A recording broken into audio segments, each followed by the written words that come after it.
hand that I'm about to roll.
am the Knave, Arlecchino, fourth of the Fatui Harbingers. The children of the House of the Hearth.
This is no time for distractions.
Seriously, you have a great magician standing right...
So long as the audience thinks that seeing is believing, there's no limit to the number of tricks I can pull off.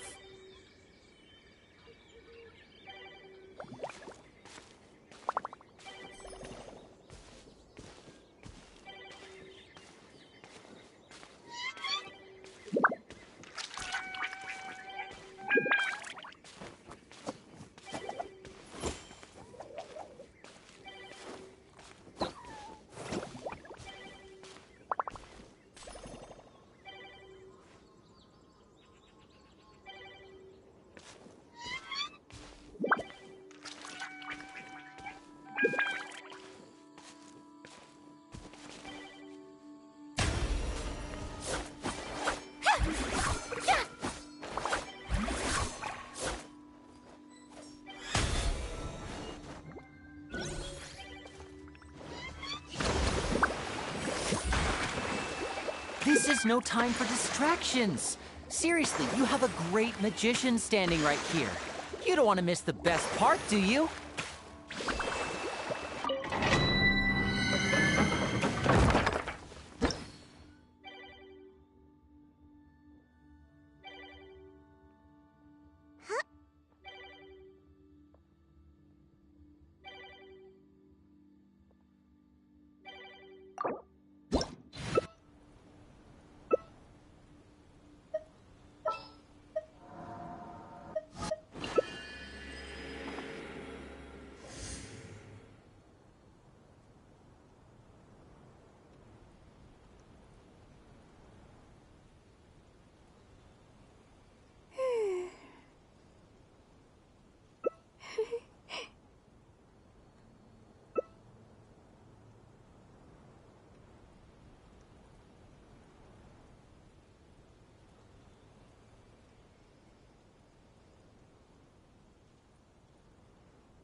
are. And voila!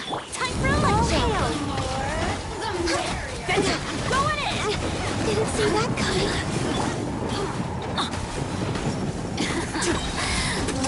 A round of applause! Look at me. Just once. Step right up! Everybody stand. Born of ice and frost. Are you here to play? Blaze over. Let's get this show on the road! Out of the way. Now disappear! Venture time. Going in.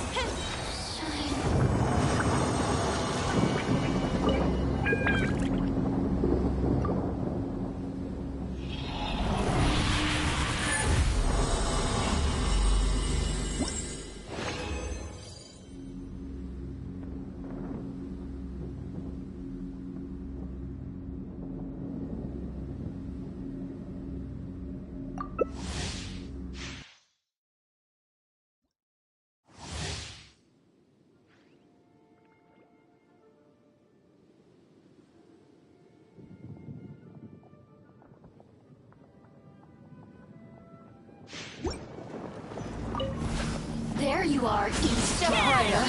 A round of applause! Amuse myself a little.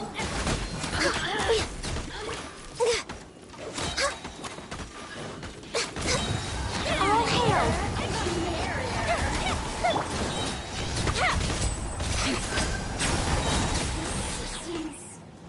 Shine, glow. Are you here to play with me? Let me amuse myself a little. Now disappear! Here comes the finale! Look at me.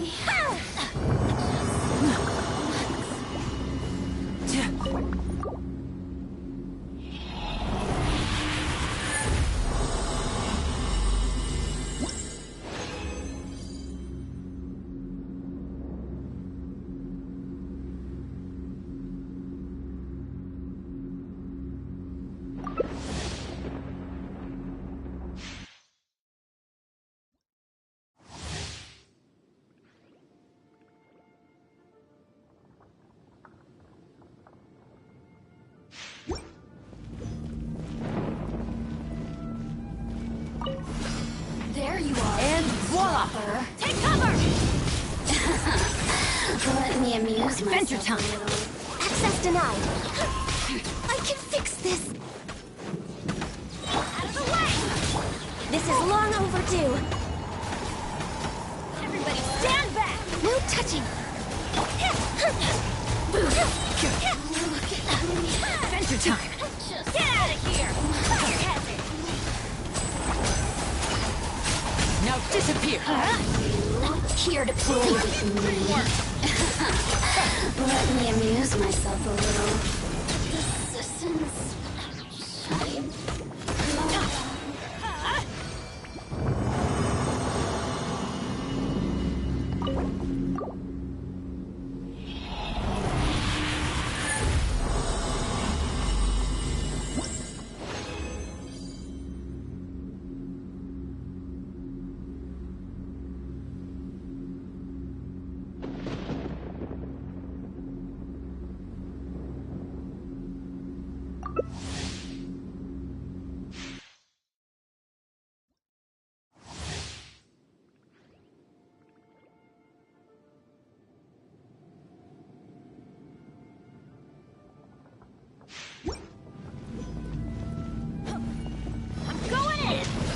Are you here to play with me?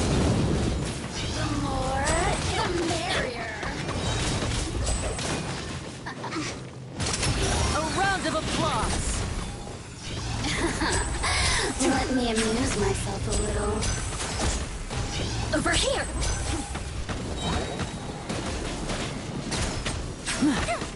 And voila! Just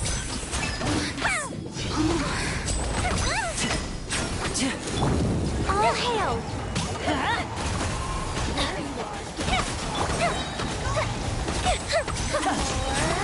The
I wonder what my dear sister Lynette is doing right now. Missing me to death, I'm sure.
eavesdropper. Now disappear! Let me amuse myself a little. Born of ice and frost.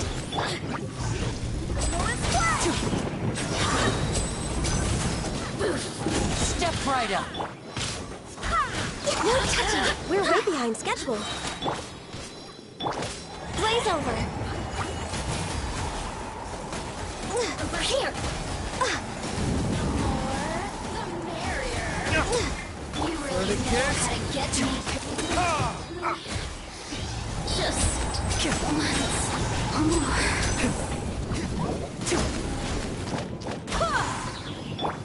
Born of ice and frost. And voila! Burn!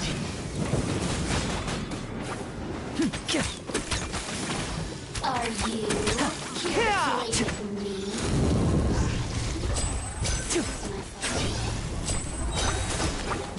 Step right up! Blink!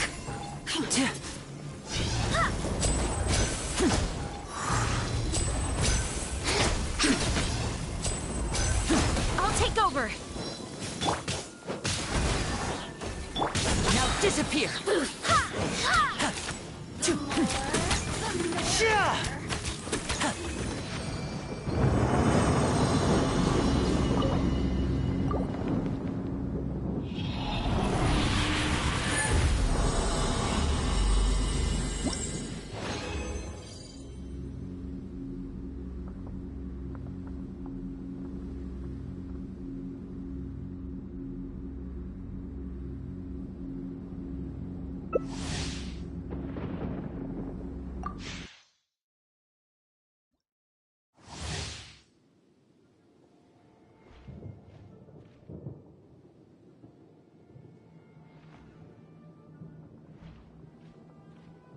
Are you here to play with me?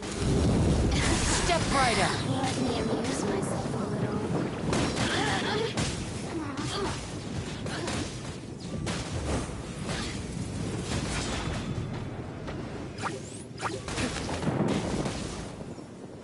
And voila! Here comes the finale!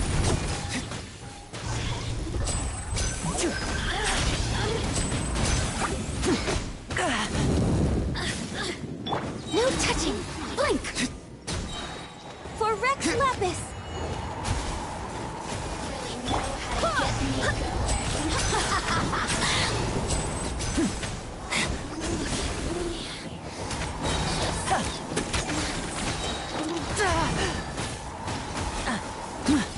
There you are, eavesdropper.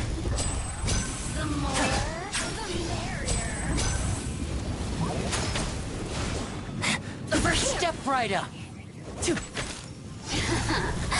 Let me amuse myself a little.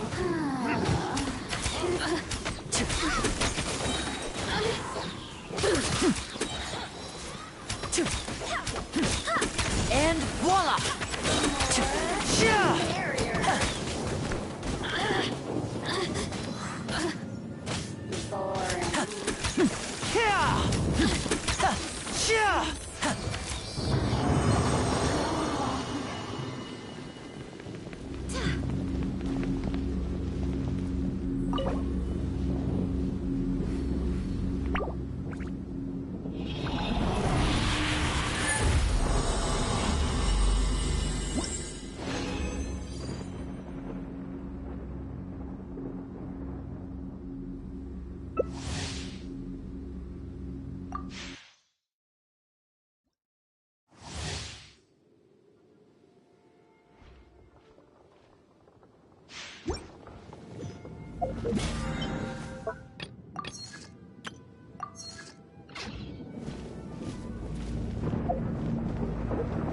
Are you here to play with me? Step right up! Over here!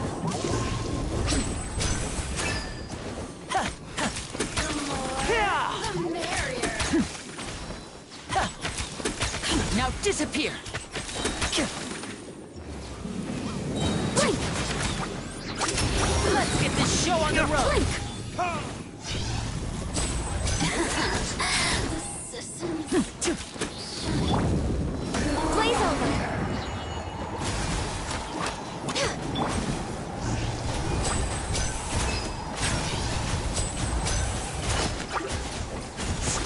right up.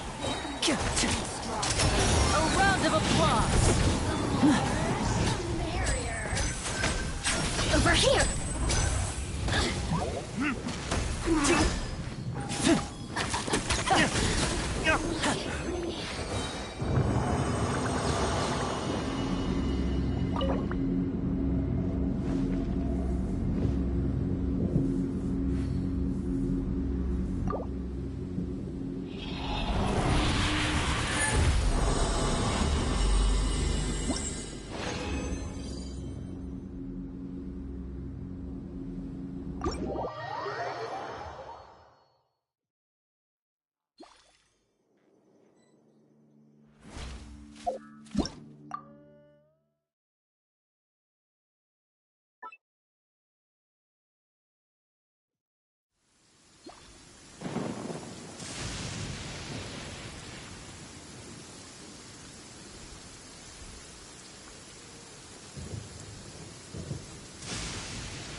Great, the weather's clearing up.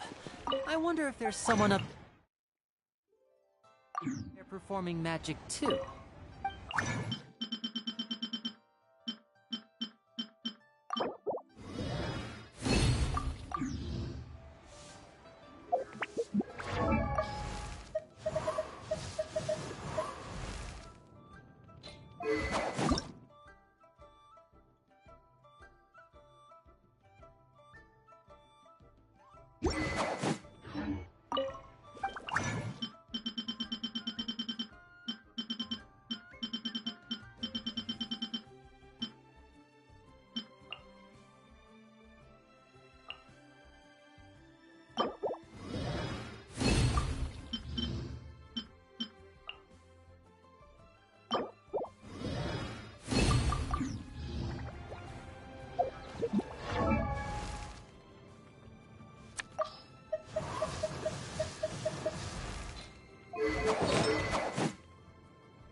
This is no time for distractions. Seriously, you have a great magician standing right here. You don't want to miss the best part, do you?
to the wind. Fallen leaves, adorn my night. The wind knows me. Everybody stand back! Let's get this show on the road!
So long as the audience thinks that seeing is believing, there's no limit to the number of tricks I can pull off.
This is no time for distractions. Seriously, you have a great magician standing right here.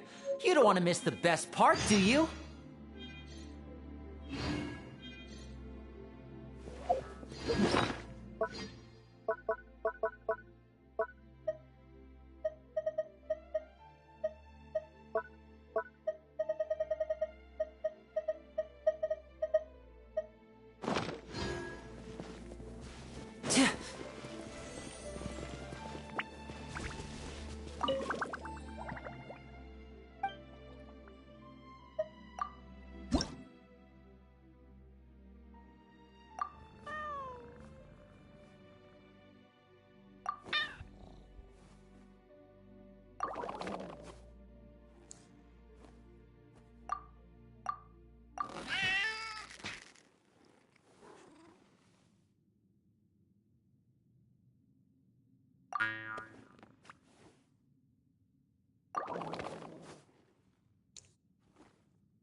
Now disappear!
Step right up!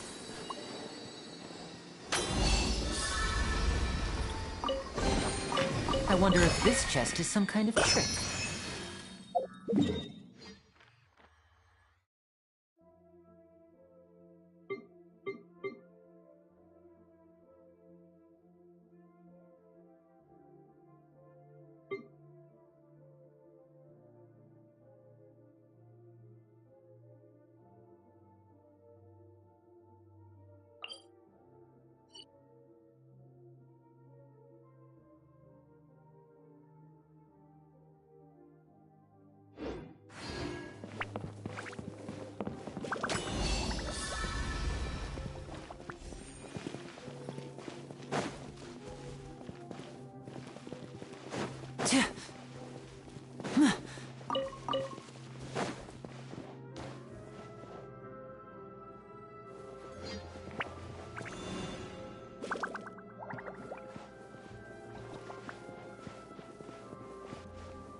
Now disappear!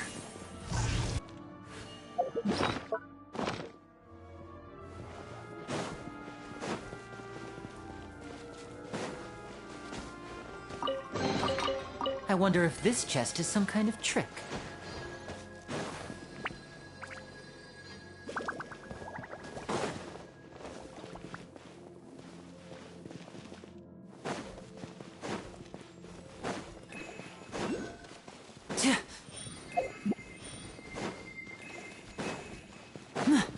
Step right up!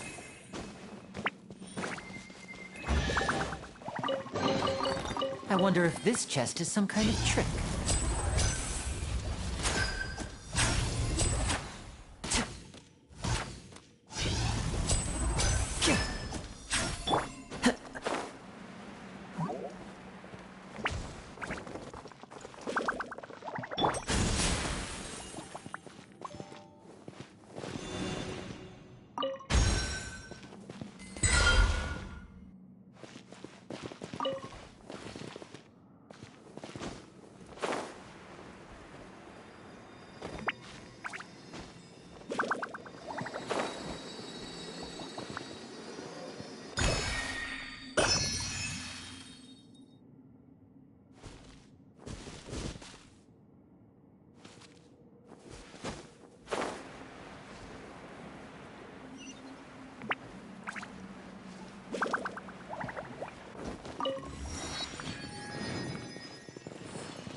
Fate is upon you.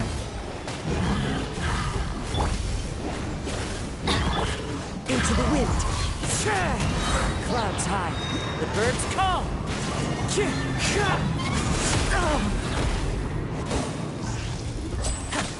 I'm going in. Let's light it up.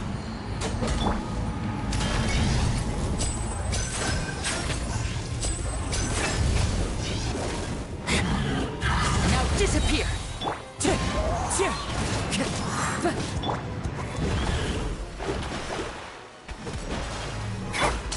A round of applause!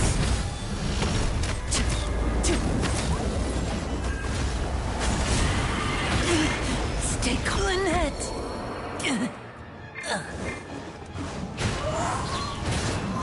One with wind and cloud. Decided by destiny. This was not foretold. Huh? Everybody stand back! Let's light it up!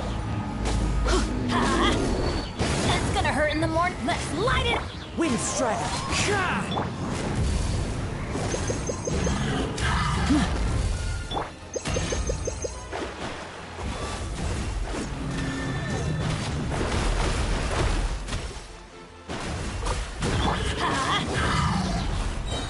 Teamwork is dreamwork! And voila! Into the wind. Clouds high. The birds call. One with nature.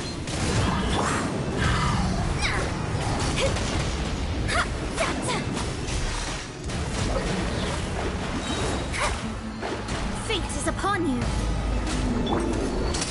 Here comes the finale! Now disappear!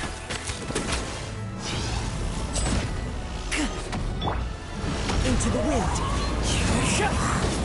I'm going in!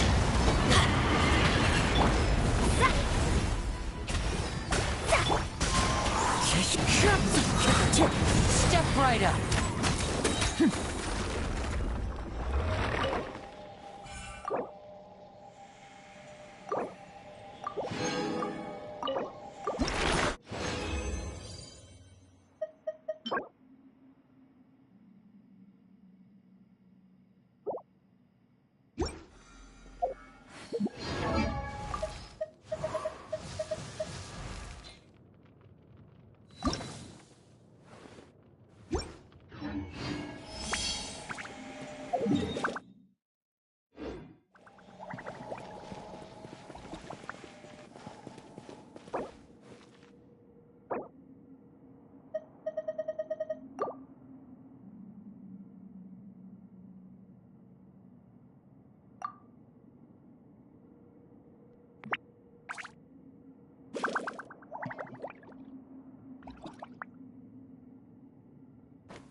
One with nature.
The wind knows me.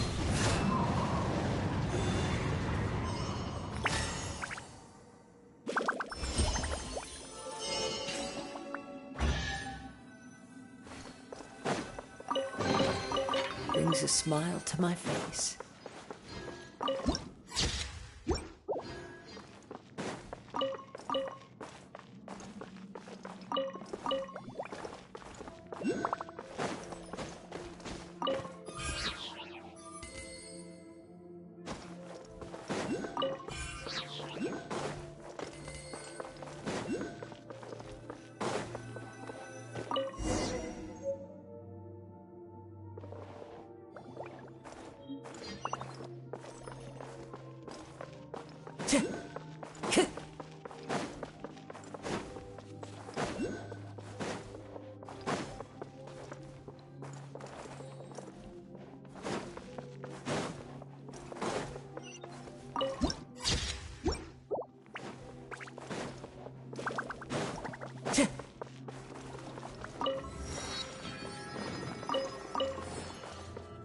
Time to go.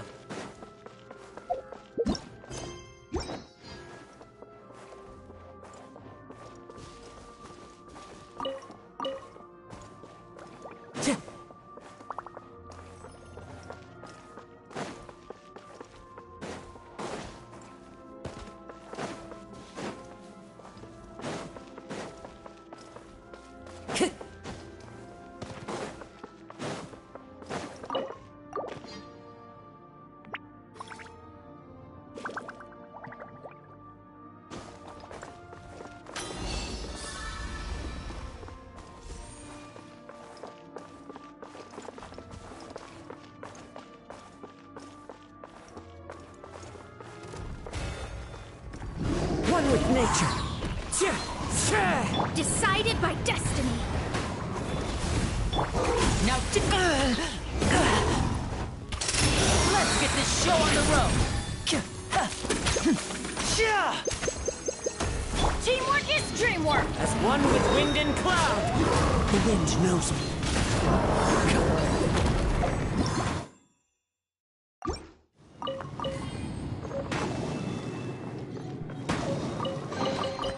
Who says there aren't benefits to a life of wandering?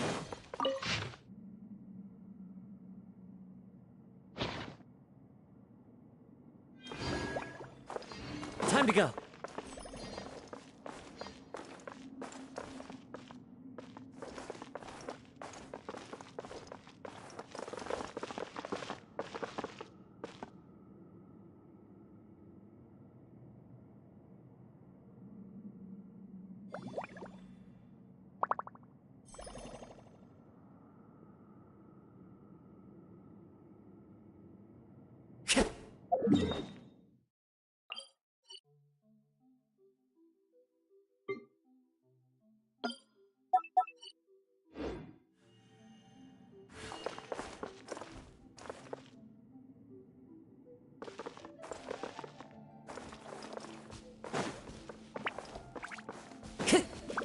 One with nature.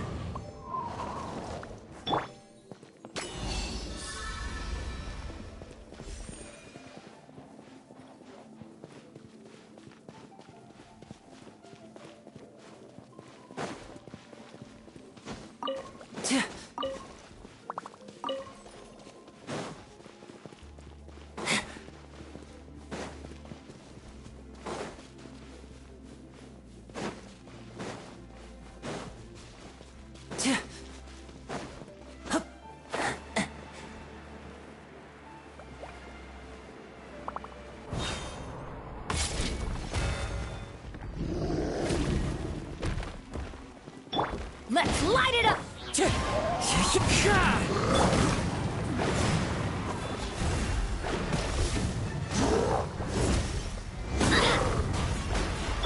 And voila!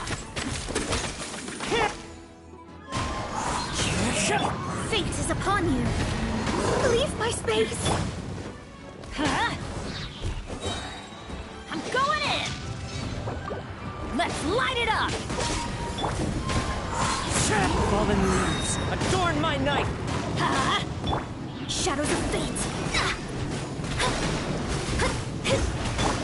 Step right up! A round of applause! And now I'll make it all disappear. Just kidding.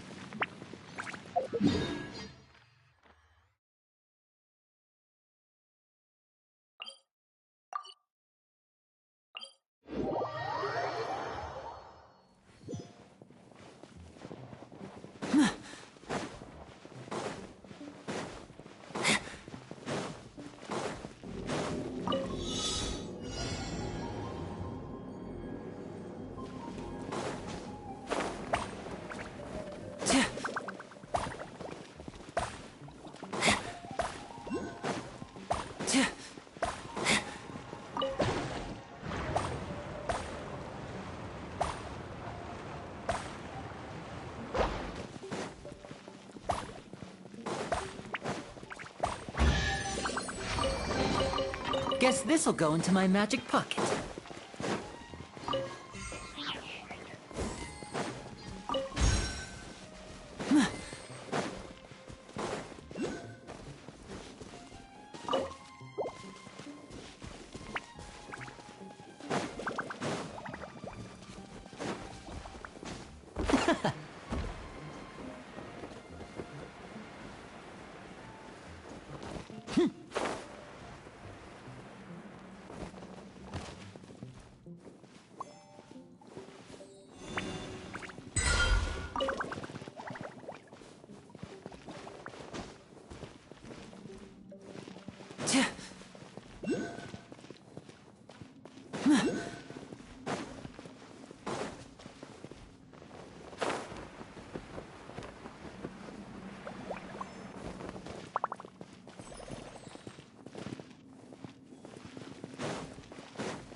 Solidify!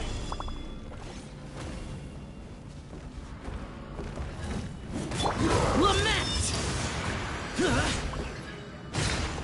Here!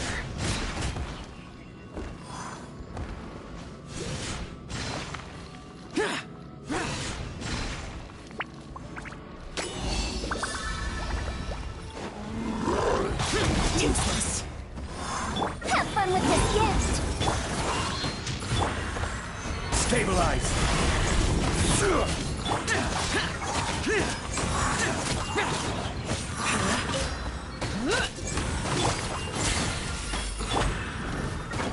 Gather!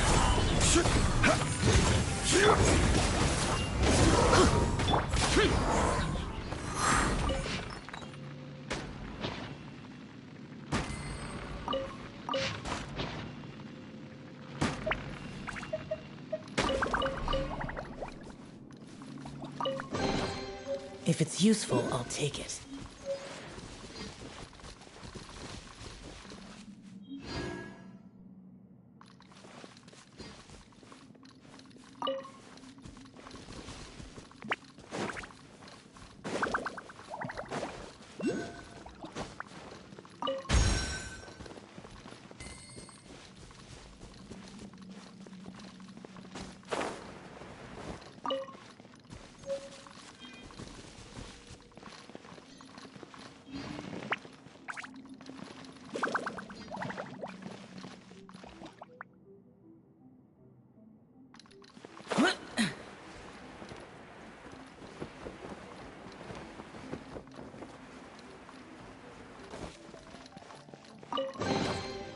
Why would anyone want...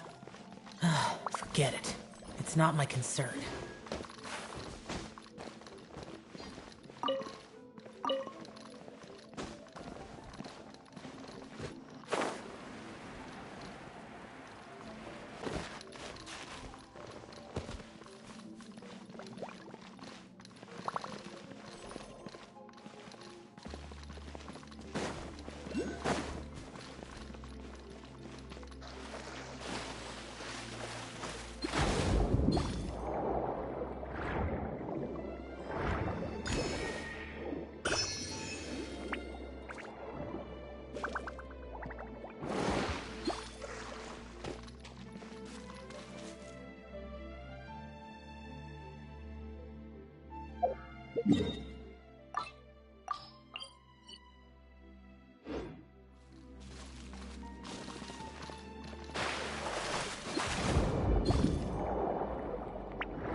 I will have order.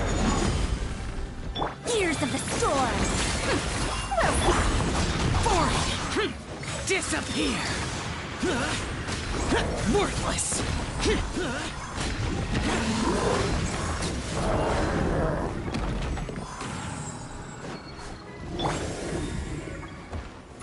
Stabilize! Teamwork is dreamwork! Have fun with this gift!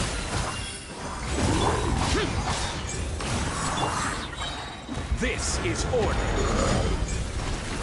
Dare to mess with me? Let's light it up! Evil conquering! Worthless!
go. Thank you, Madame Farah.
A historical artifact.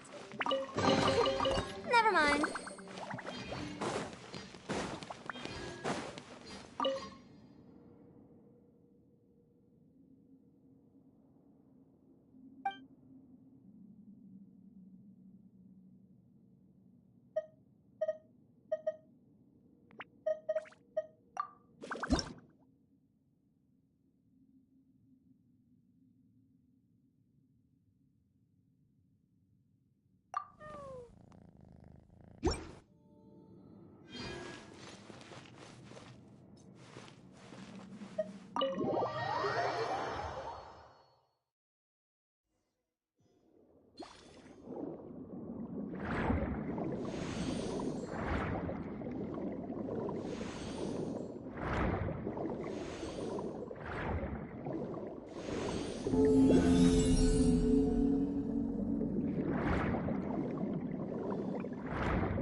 Truth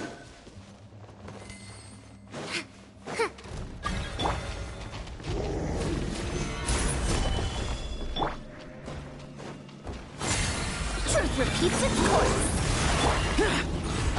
Useless.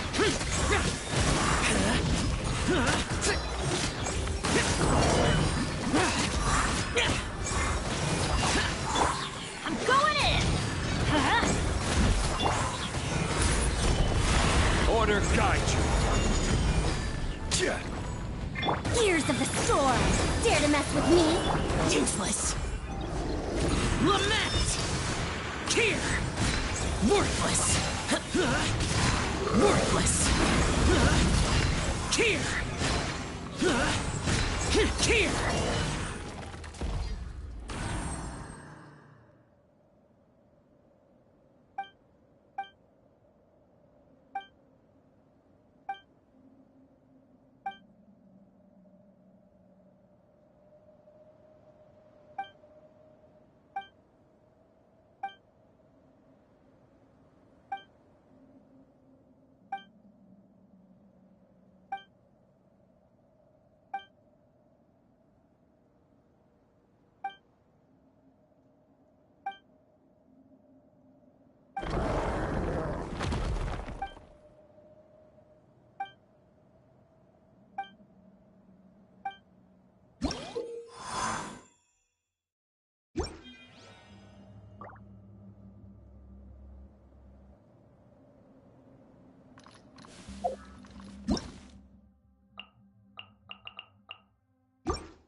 If it's useful, I'll take it.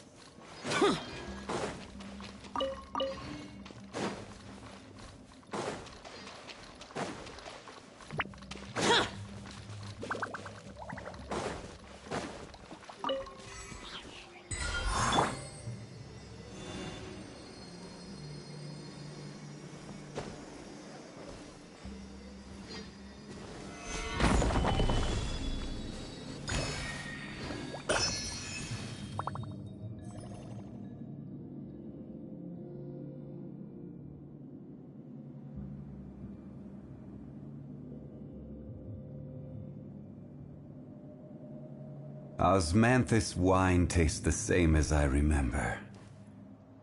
But where are those who share the memory?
Boats are made for transferring commodities back and forth. And those that come across Liyue tend to stay a while. So it is where many things come to settle.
The mission is so long.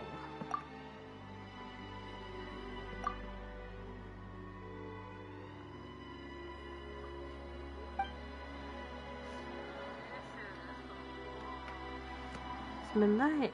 Midnight, your mic is not even on. Oh, never mind.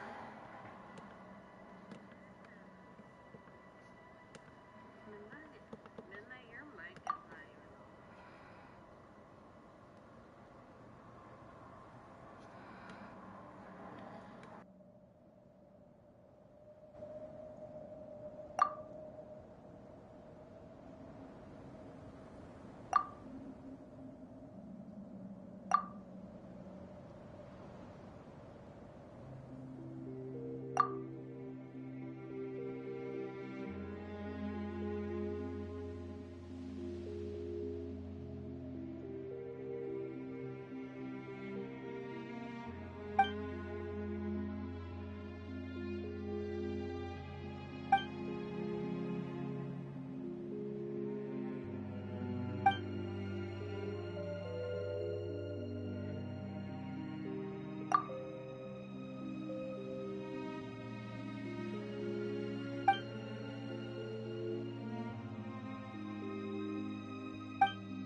Stabilize!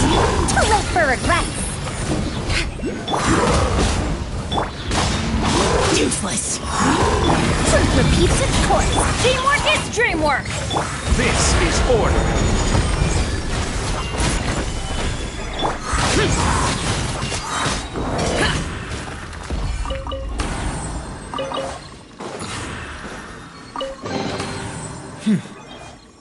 There's quality here.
Solidify! Have fun with this gift! I'm going in! Evil conquering! Worthless!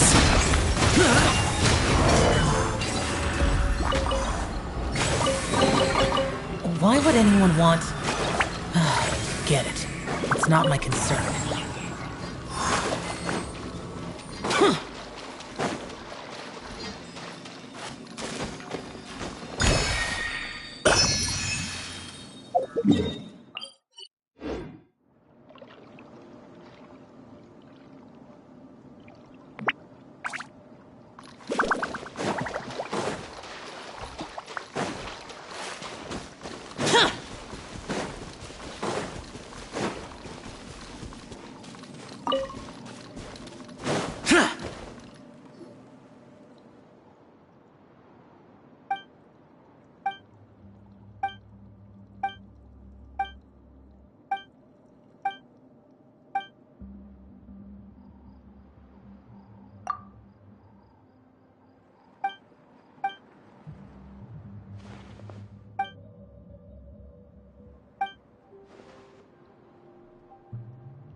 I will have order. Truth repeats its course. Dare to mess with me?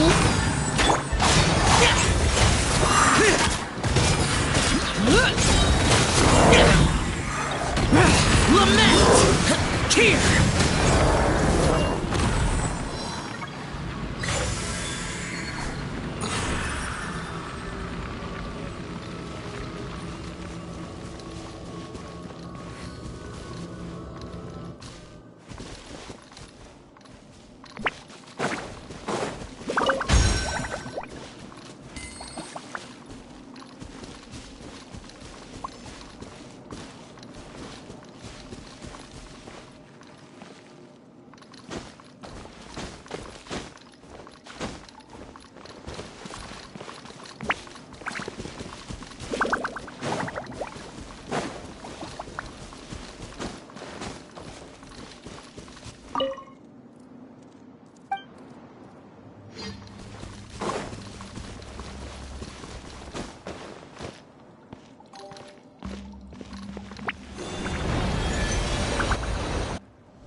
There's quality here.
we visited Poisson.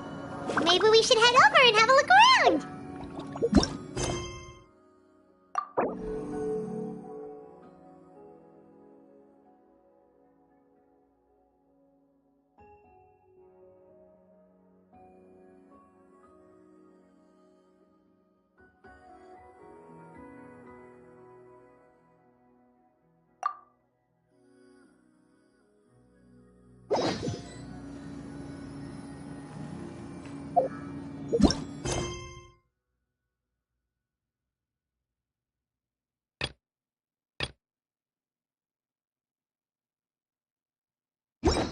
Where do you want to go?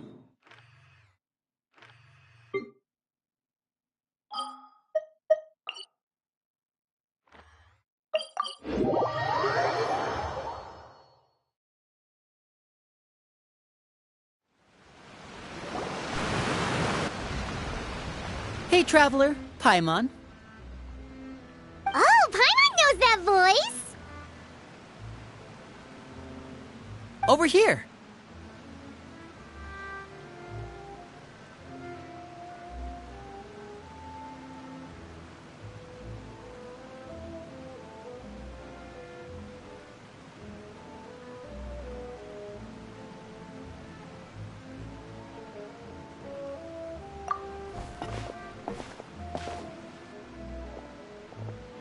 To borrow one of the more popular turns of phrase at the moment, this appears to be quite the fated reunion.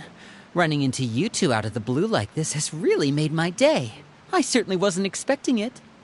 You can say that again. What brings you to Poisson? Wait, Paimon's got it! You must be here for one of your magic shows, right? Actually, we've run into a bit of trouble on the home front, so Father arranged for us to stay in Poisson for the time being. Oh, are Lynette and Fremine here too? Yep, along with most of the other members of the House of the Hearth. You may have noticed Poisson seems a bit more crowded than usual.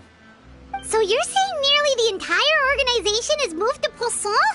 Sounds like you've run into way more than just a bit of trouble. What's really going on? Well... Since the two of you are so curious, perhaps I can fill in the gaps. You scared Paimon half to death! Father, you're here. You know...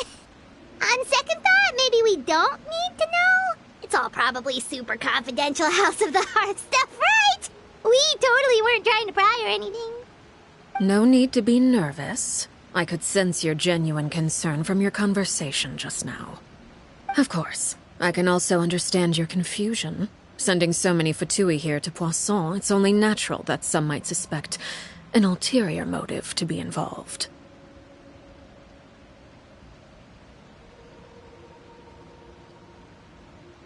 I understand.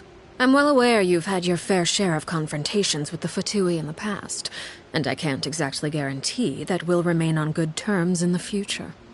As for right now, however, I would say we have little reason to be at odds, wouldn't you agree? That's who have worked so closely with us in the past. As for the issue at hand, well, it hardly relates to any ulterior motive. To be frank, it all stems from a certain rumor circulating around the House of the Hearth. It's an internal matter. What sort of rumor? A rumor that a certain phantom child is hiding away in the House of the Hearth.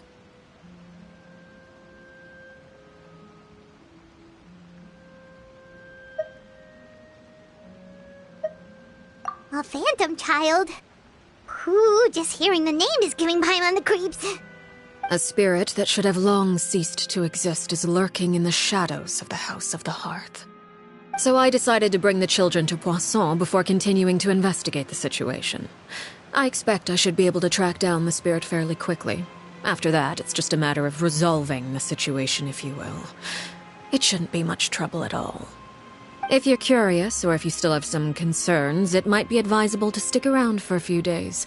I'm sure the children would be exceedingly pleased to welcome some visitors. Lenny, I'll leave you to entertain our guests. I have some matters to attend to. Of course, Father.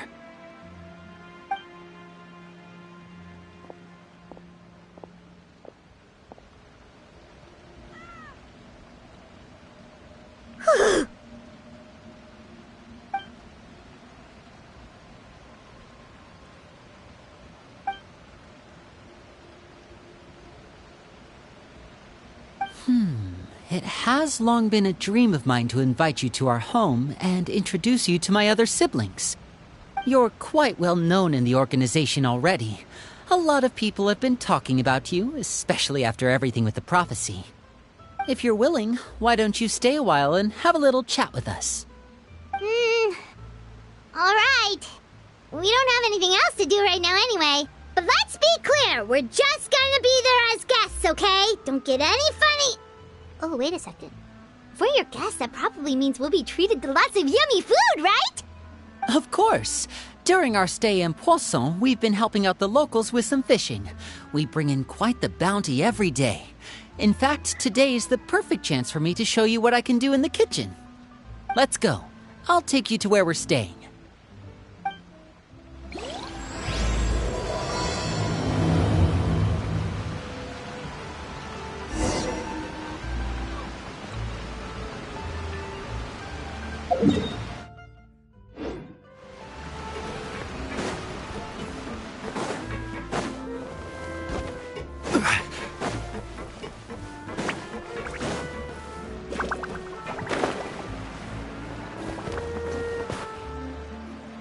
We rented this house from one of the locals to use as a temporary base. I'll come back later and tidy up a bit. After that, it should be all ready for you to stay in tonight. Awesome, thanks! So, where are we off to now? Well, when I happened to run into you two earlier, I was actually in the middle of distributing some supplies. With this many people staying in Poisson, we have to bring in outside supplies every now and then. I should probably make sure the rest of these provisions get delivered. Otherwise, people might start to get antsy. Okay, we'll come with. There are all sorts of rumors about your organization floating around out there. Paimon's not sure if she could even take a wild guess as to what's true and what's not. But now that we finally have the chance to see a day in the life of the house, we can take a good look at how you operate. Well, you're more than welcome to come along. Just follow me.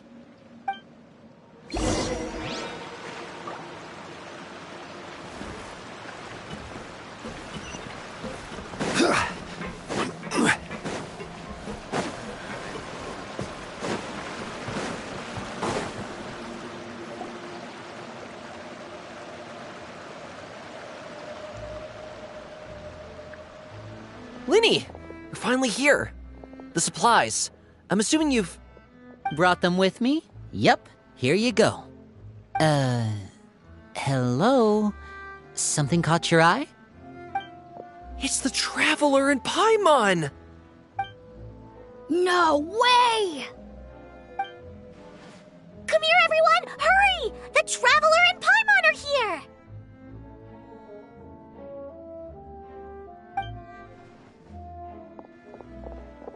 One at a time, please. Don't crowd around them all at once. We don't want to scare off our guests now, do we? Oh, it's all right!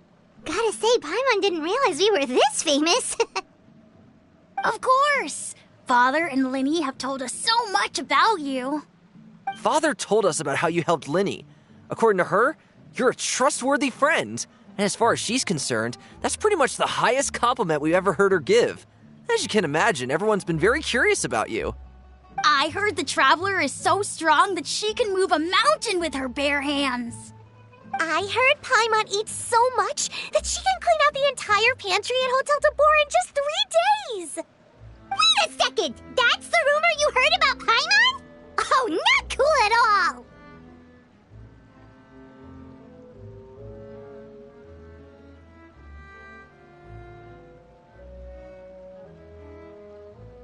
Oh, wait! When guests visit, you're supposed to give them gifts and stuff, right? Oh, we don't need something like that. Besides, we don't have anything to give to you. Come on, we insist. I can give you some of my new potions. Just pick your poison. And by that, I mean medicine or actual poison. I've got both. Huh? Or maybe Shaplo can teach you guys about stealth. He's super good at it. He's never been caught. Ah, now that's not a bad idea. I know you usually prefer to fight head-on, but it never hurts to expand your bag of tricks, right? When it comes to eliminating your enemies, staying quiet can go a long way. Trust me, I would know. I was poisoned not too long ago, and I'm still dealing with the after effects. So I'm not quite as good as I was before, but I can still give you some pointers. Wait. When you said gifts, Paimon didn't think you meant poison and stealth tactics. But those are the best things we can give you. You don't like them? Ooh, how about this? Tell me the name of someone who really annoys you, and we'll teach him a lesson for you. All right, Fold, Selwar. I think that's enough suggestions for now. When it comes to being a good host, it's the thought that counts. You don't need a physical gift to make our guests happy. In fact, pestering them with suggestion after suggestion might make them more annoyed than anything. I would say your enthusiasm has certainly gotten across. Really?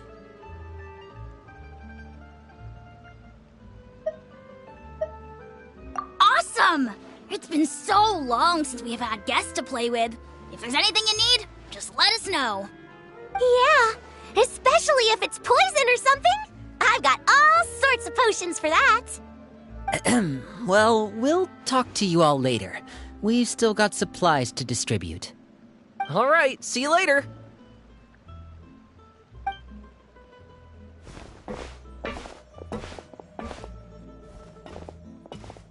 Bye!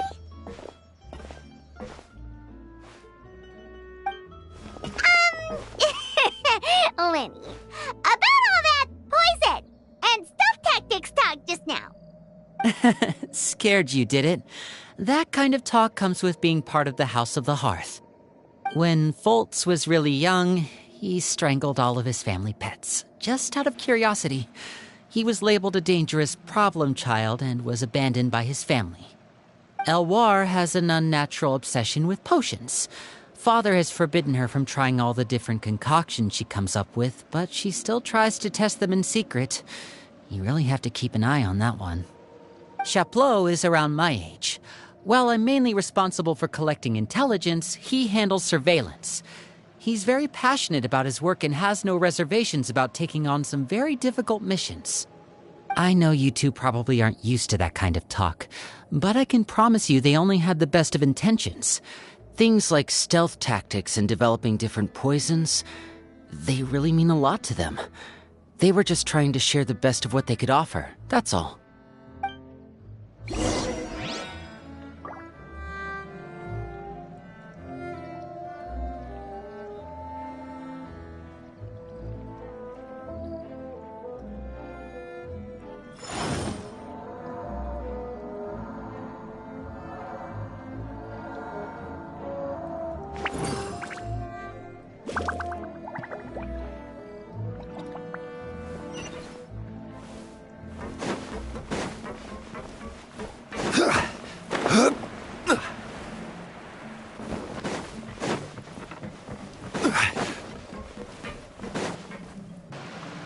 Filio, supplies are here. Thanks. And who are these two? Outsiders? Allow me to introduce you. This is the Traveler and Paimon. Oh, you're the famous duo I've been hearing so much about. It's nice to meet you. I heard you've traveled to all sorts of places. Is that true? Of course! We're making our way all across to that! Oh, good for you. You must be pretty familiar with Fontaine by now, then. Have you seen the new opera that started running recently? I think it's called... The 4,000 Thieves? Oh, this is the first we've heard of it. It seems like it's going to be fantastic. From what I've been able to tell from the posters, anyway. You should definitely check it out if you have the time. Oh, and there's the Blind Maiden, too. That one is supposed to have audience interaction. Seems pretty interesting. After this mission is over, I think I'll go get a manicure. Oh, maybe I should dye my hair. Wonder how much it'll cost. Is it just Paimon, or do these two seem much easier to get along with than the others? Looks like the House of the Hearth has some normal members after all. I heard that. Oh! Oops. I'm guessing you're referring to Foltz and the others? Yeah, we're definitely not all like them. I bet those crazies are practically foaming at the mouth right now. I'm sure they just can't wait to get back to Snezhnaya to carry out the plan. That's enough, Filial. Don't talk about family members behind their back, right? Whatever. Let's go. Guess this is goodbye then. If you ever have some time, we should go see the opera together.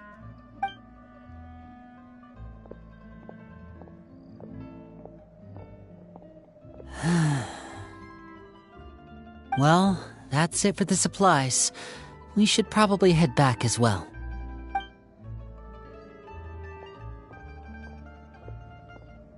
Well, they didn't seem too happy with each other. Seems like there could be something more going on here.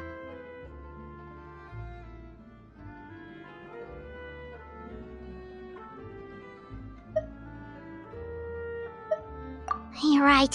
We're only here as guests after all. Oh, Linny's getting super far ahead. Come on, let's catch up.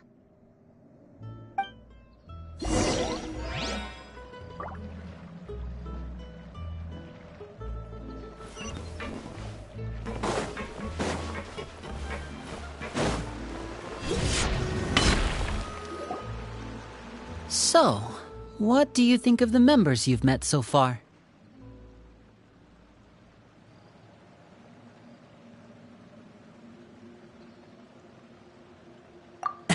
Well, Father is always encouraging us to be strong-willed and independent. So if there's one thing we've got, it's people who aren't afraid to speak their mind.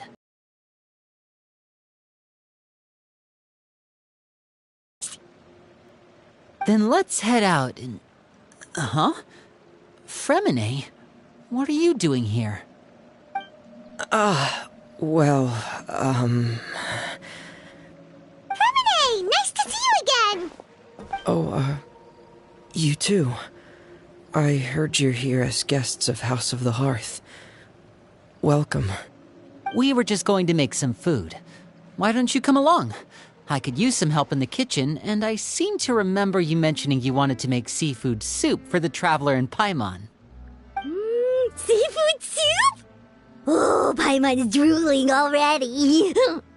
Were you looking for something just now, Fremine? Maybe I can help.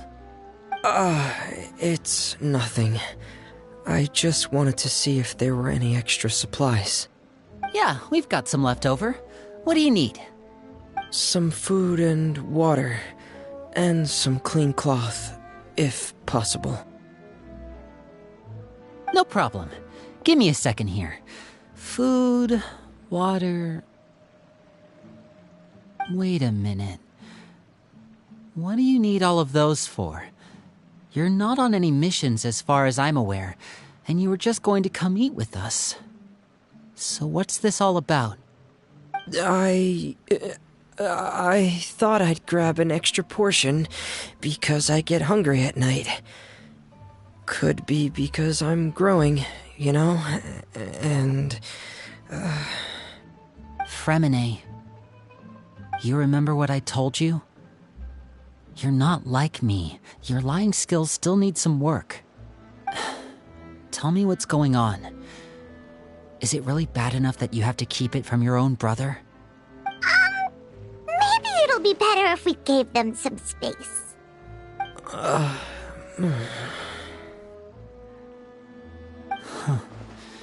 This is the first time I've seen that kind of look on your face. Whatever happened, does it have something to do with Father? Yes. Just follow me.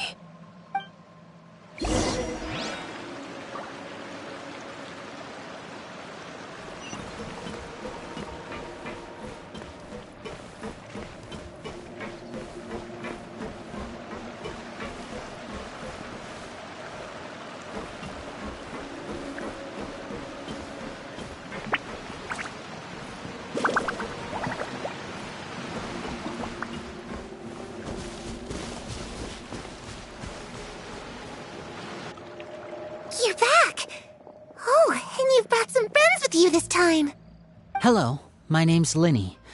I grew up in the House of the Hearth. And you are? Hi, Linny. I'm also a child of the House of the Hearth, just like you. You can call me Clairvy. Clairvy?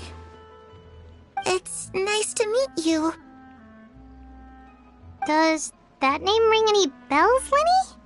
No, not at all. That's not a name we have on our roster, I'm sure of it. What I'm not sure of, though, is how she managed to sneak in. She must be the phantom child Father's been searching for. From the looks of it, I'm guessing you were the one that found her, Fremine. You, haven't told Father, have you? No, I haven't told anyone. I've just been keeping her hidden. For how long? About half a month now. So ever since we got to Poisson, then. Do you have any idea what you're doing? I know what I'm doing. Really? 'Cause from where I'm standing, it looks like you're hiding the very person Father has been trying to find. If Father finds out about this, everyone involved is going to be punished. You know the rules of the house, Fremine. I know you do. Father doesn't tolerate any form of betrayal. So why are you doing this? I've thought it through. And I just can't hand her over like that. Linny, don't you remember last year? Sheplo nearly died after getting poisoned during that one mission. He wasn't able to get back before the poison started taking effect, and not a single person was there to help him. That night, while I was sleeping, I heard a voice telling me to go save him. I opened my eyes, but I couldn't find the source of the voice. I thought maybe I was just hearing things, but I went to look for him anyway. Luckily, I got there with enough time to save his life. That feeling of being haunted, of hearing voices, it's happened many times in the House of the Hearth. I'm sure you've noticed. So what you're saying is, that was her? She was the one who spoke to you that night? Unless there are other spirits roaming around the House of the Hearth, I don't think there's any other possibility. If Clairvy were our enemy, it wouldn't matter whether she was a spirit or an actual child. I would have acted without a second thought, because that's what Father ordered us to do. But she's been living with us, helping us from the shadows all this time. I think that makes her family. I couldn't just hand her over to be dealt with. Not when there's so much we still don't know. So what's your plan then? You can't keep her here forever. Someone is bound to find out eventually. I haven't thought that far yet. I don't want to disobey an order from Father, but I also don't want to put Clairvy in danger. Come with me. There are a couple things I'd like to say to you in private.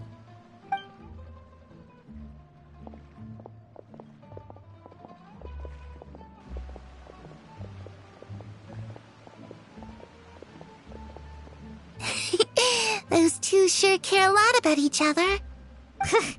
Well, they got a funny way of showing it. From where Paimon was floating, it sure seemed like they were about to bite each other's heads off. No way! They have a really deep bond. I could tell right away, 'cause I also have a friend like that. I just don't know how long that kind of bond can last.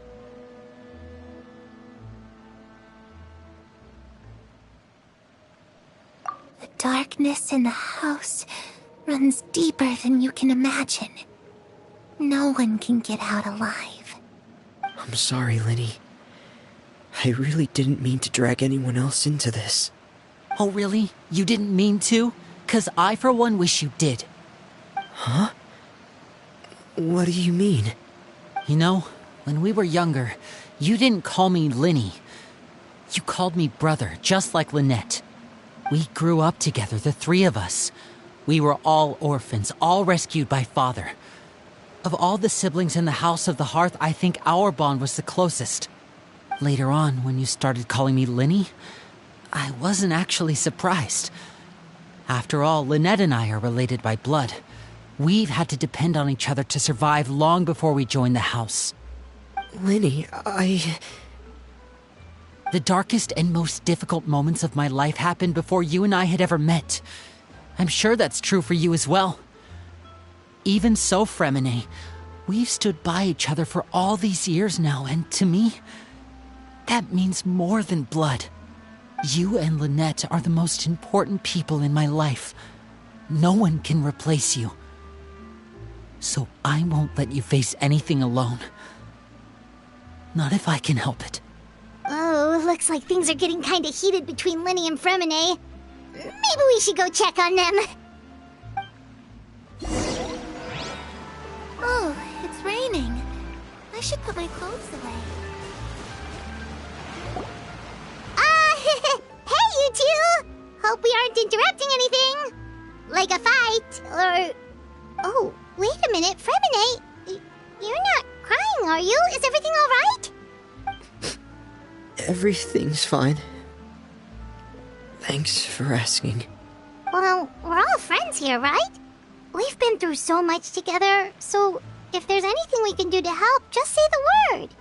It's just a small family dispute.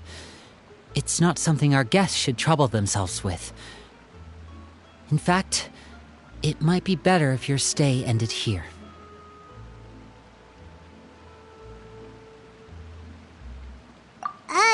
What are you getting at, Traveler? When guests are around, families are often on their best behavior. And any disputes are less likely to escalate. That's what you're trying to say, isn't it? I just... Thank you. I was really hoping to keep you out of it. But even if I could think of some other reason to turn you away, I'm not sure I could convince you. I know things could turn dangerous, so I promise you this. From now on, I'll protect you like my life depends on it. Me too. Well, back to the matter at hand then. If we don't plan on handing Clairvy over to Father, then our only other option is to solve the mystery of her identity before Father is able to track her down. That means finding out where she came from and what she's doing here. Then we can send her on her merry way and pretend like none of this ever happened. I've tried that already. And? And... nothing. I tried taking her somewhere really far away, but... after some time, she just reappeared. She even came with us all the way to Poisson. It seems like wherever the house is, she follows. I don't know much about spirits. Do you two have any ideas? Let's see here. Paimon remembers hearing something like, if you fulfill a spirit's last wish before they died, they'll let go of whatever's keeping them here and return to the ley lines. Oh, it's just that Paimon doesn't really remember where she heard that, so it's not guaranteed to work or anything. Well, sounds like it's worth a shot. Guess that means we should go ask her about her wish. But first, Fremine, I need you to promise me something. What is it? I need you to promise me that this will stay between the two of us. We're the masterminds behind this whole thing. No one else gets involved. Can you do that for me? Of course. I promise. All right. Then let's seal the promise just like when we were kids. Fist bump on 3. Ready? 1, 2, 3. I swear.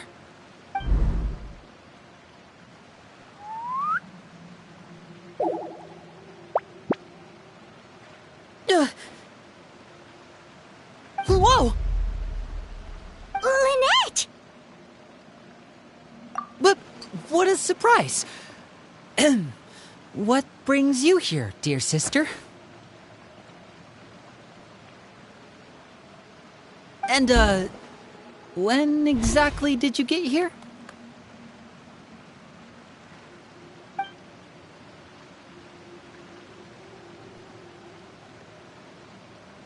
You're an idiot, brother.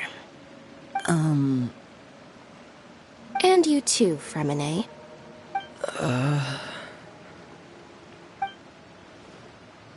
You 3, Traveler. And you 4, Paimon. Wait, what did we do?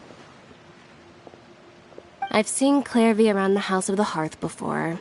I hadn't seen her in Poisson, so I figured she must not have come with us. But it turns out you were just hiding her. I heard you talking about your plan. Rather than steering clear of the situation, I'd rather fully join in.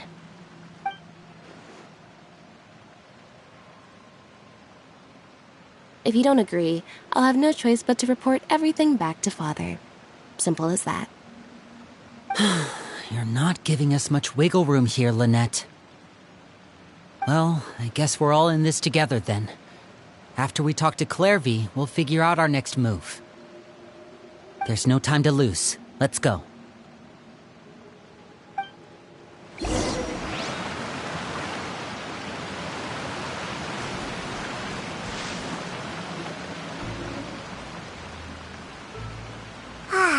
I'm full. Thank you for bringing me this food, you guys. She said she's full, but the food doesn't look like it's even been touched.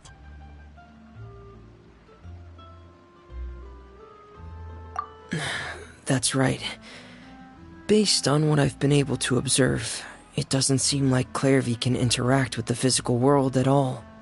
Still, when she's presented with food, she'll always linger around it for a good little while. Maybe, in her mind, she really is eating those things. Does she know that she has already passed away? I've tried to ask her, but she didn't answer. My guess is that she's just as confused as we are. Or maybe she couldn't understand the question at all. Clairvy, if you've got some time, I'd like to ask you a few questions. Sure. Oh, another new friend. Hi, I'm Clairvy. Hello.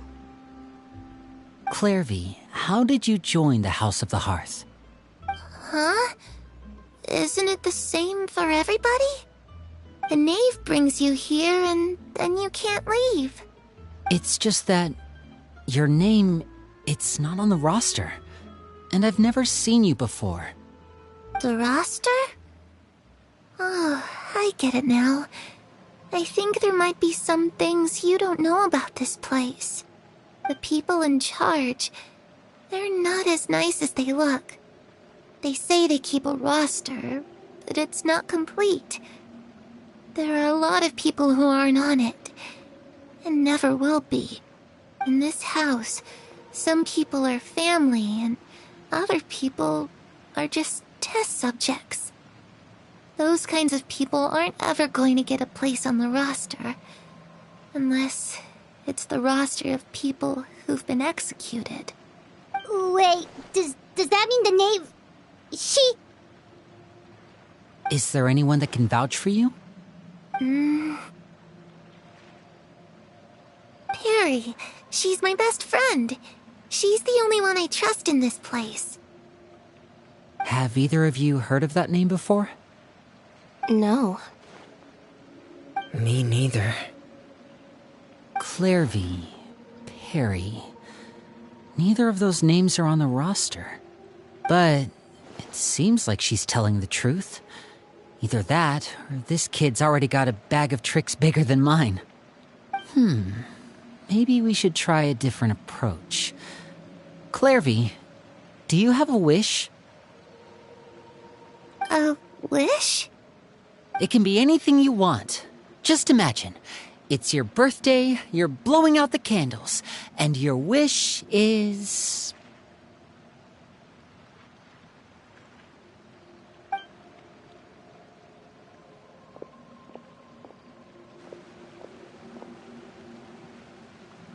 To go outside, where the sun can find me.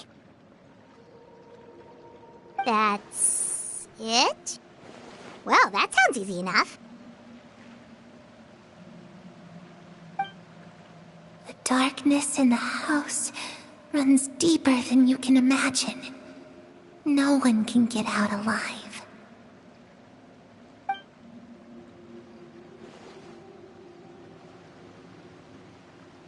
Okay, time to divide and conquer.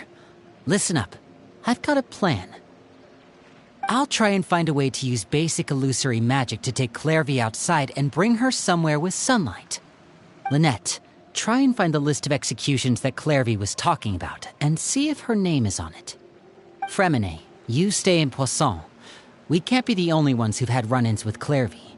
I need you to collect intel on everything she's said and done. Understood.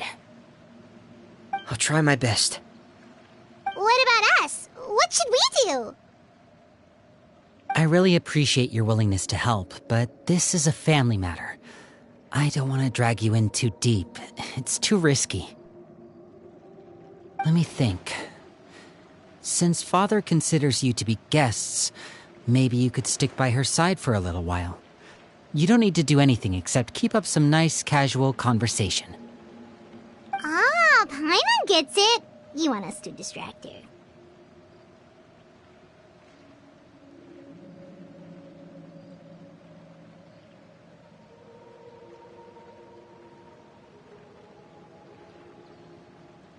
I'll give you a magic bird. If Father suspects something, all you need to do is release it when she's not looking, and it'll alert me that something's wrong. Of course, that's only as a last resort. If Father doesn't seem to notice us, there's no need to make contact. We'll reconvene here tonight after all's said and done. If the worst-case scenario happens and we're discovered, just tell Father everything. We're not going to let our guests get punished for our own actions. That's where we draw the line.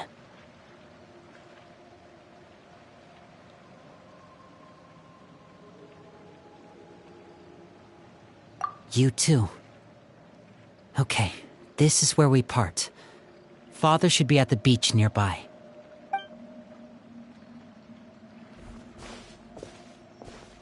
I really hope this goes well. No, it has to go well. That's the only way this can get resolved.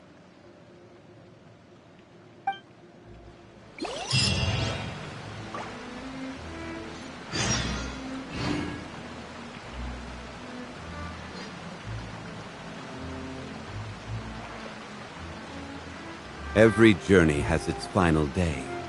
Don't rush.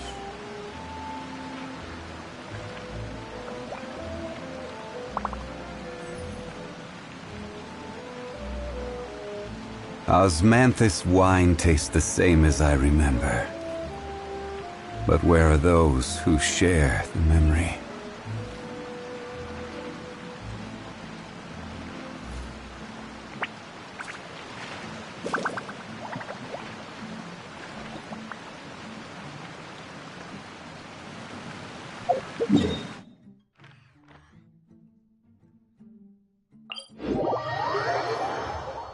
Where do you want to go next? If you'd like to see Liyue's tourist spots, I have a few references.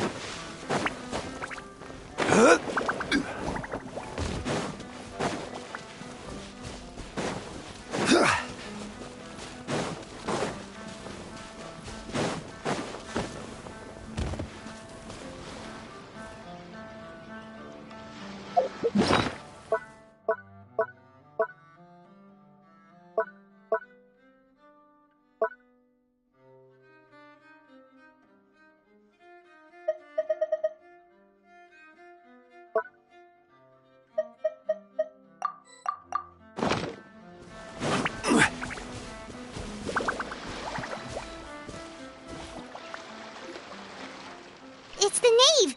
And... child! Hey, aren't you supposed to be in Snezhnaya recuperating? What are you still doing in Fontaine? Oh, it's you two. I didn't expect to run into you here. I was unconscious for quite a while after the fight in the Primordial Sea. After I woke up, I realized I was being taken back to Snezhnaya, and well, I couldn't have that now, could I? Not when I've still got unfinished business here in Fontaine. So, I mustered up all my strength and made the journey back on my own. What sort of unfinished business are we talking here? It has to do with Skirk, my master. I really wanted to meet up with her, but by the time I got back, she had already left. I still have so many questions for her. Without any other leads, all I could do was ask the Knave to help me track her down. She must have left behind some traces from her time in Fontaine. Oh, okay, so have you found any clues? Unfortunately, no. While the House of the Hearth is adept at collecting all manner of intelligence, certain existences can still manage to escape our purview. Basically, unless Master feels there's a need to meet with me, she's not going to be found. But that problem has an easy fix. I just need to become stronger, and then... Paimon thinks you should focus on getting better first. The worst of it is over. It's all thanks to that one kid from the House of the Hearth. Elwar, I think her name was. She gave me a bunch of random potions to drink. They didn't go down easy, let me tell you. Pain and chills all over. But they really did help speed up my recovery. And that's good, because it looks like I really do have to head back this time. The old man's been putting the pressure on me. He sent someone to tell me I'm needed for some sort of project. Project Stuja? Yeah, that's the one. I heard Regrader's involved too. I'm not looking forward to having to listen to all his monologuing, that's for sure. Hey, maybe you could think of a way for me to stay in Fontaine for a little longer. Helping Linny and the others brush up on their fighting skills would be far more interesting. If you and I could spar, that would be even better. I've been waiting for a chance to see you go all out. And what a sweet little daydream that is. But I also have a role to play in all this. I'll be leaving Fontaine shortly as well. Besides, considering how little they see fit to step outside the homeland, being called on to return to Snezhnaya by such illustrious dignitaries, what a great honor. Wouldn't you agree? One I could do without, I'd say. Is it just Paimon? Or does it kind of seem like they're...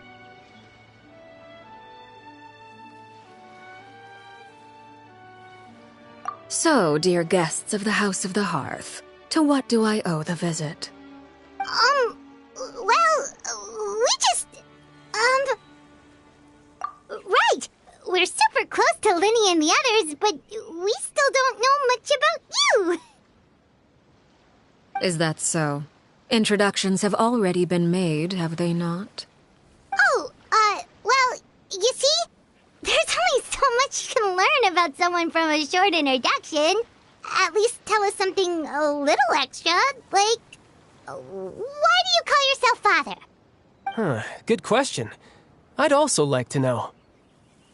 The fact that you have to ask tells me our intelligence work has been quite successful. Telling you the answer to that question would only serve to undermine that success. And we can't have that, now can we? Spoken like a true diplomat. That was some expert sidestepping right there. Well, if there's nothing else, I think I'll take my leave. I still have a small matter to resolve at home. Wait, don't go!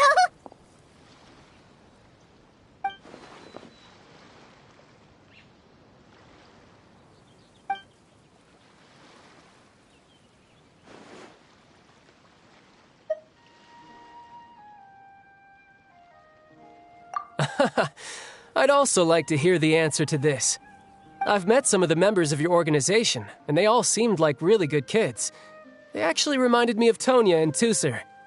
Which, by the way, if you ever betray them, I'm just letting you know, I won't let you off easy.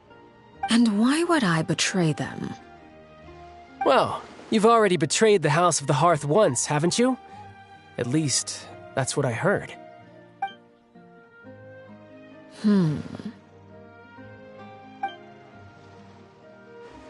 Okay, I admit.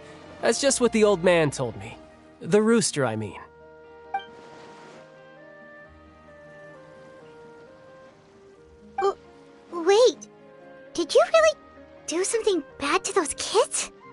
Never mind what I've done. I'm more curious as to what the mighty rooster had to say. Care to enlighten me? Ah, well, nothing much. Just some stuff about you taking out many other members of the House of the Hearth, and even going so far to attack your own family. I see.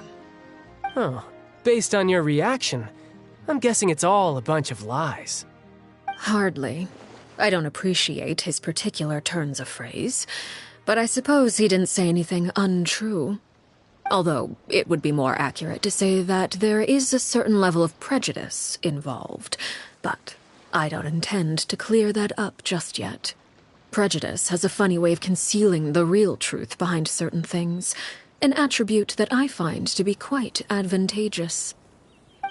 Call yourself a Fontanian, for example, and people will assume all sorts of things, when the real truth is that this is simply the land where I was raised. Huh? You're not actually from Fontaine? But then why did you try to help out with the prophecy and everything? I was trying to protect the children born in Fontaine. Claiming that I myself was a Fontanian simply made it easier to operate. People would hardly suspect a fellow Fontanian of having any ulterior motives. Who wouldn't want to save their homeland after all? The primordial sea wouldn't have any effect on me, but it would have caused great harm to the House of the Hearth. Well, you wanted extra information, didn't you? There you go. I hope that satisfied your curiosity.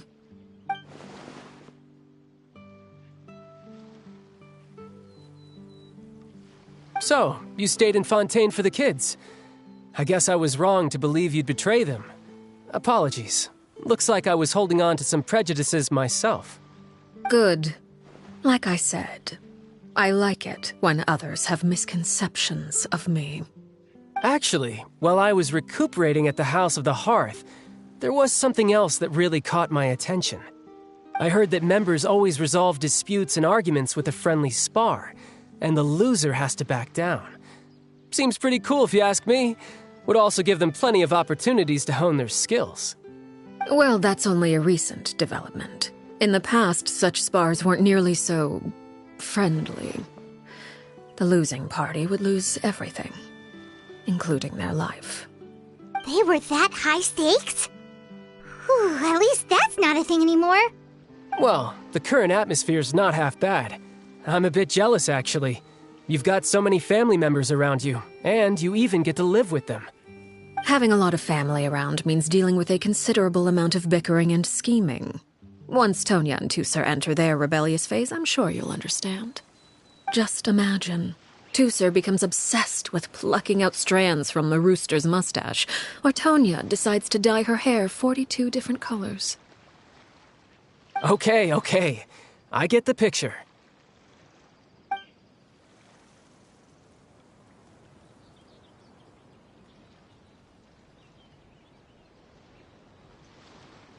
Well, would you look at the time?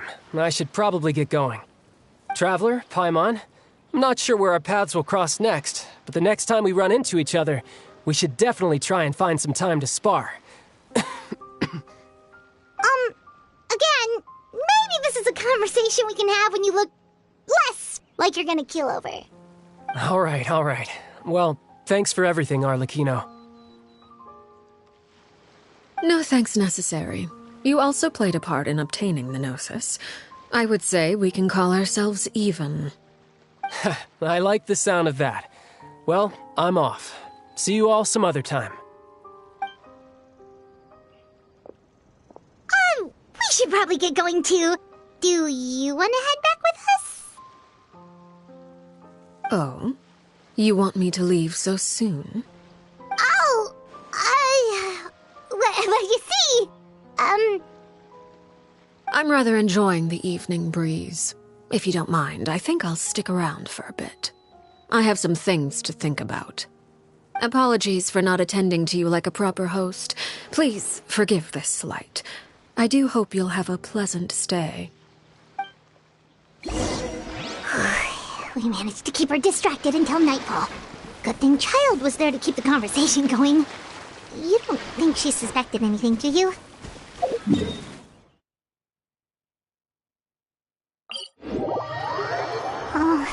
wonder if Linny ran into any issues.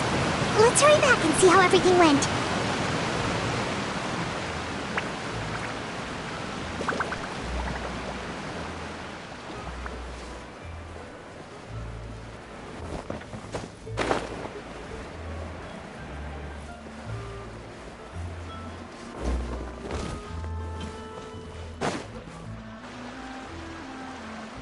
Linny, how did everything go? Well, long story short, we ran into a small issue. Clairvy can't go into the sunlight.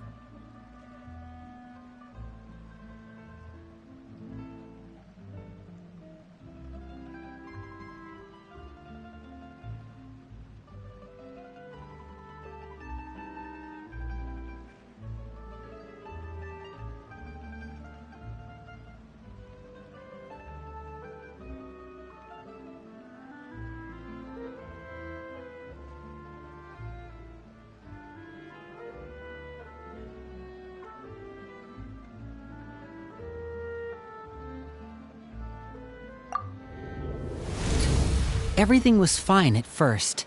She followed me up to the surface just like I told her.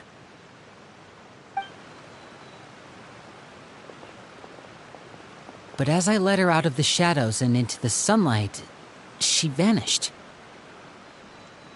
I turned around and there she was, standing at the edge of the shadows, silently watching me. Huh. Maybe she's afraid of sunlight, or... No, it wouldn't be her wish if that were the case. Well, we could always try pushing her into it.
Oh, true.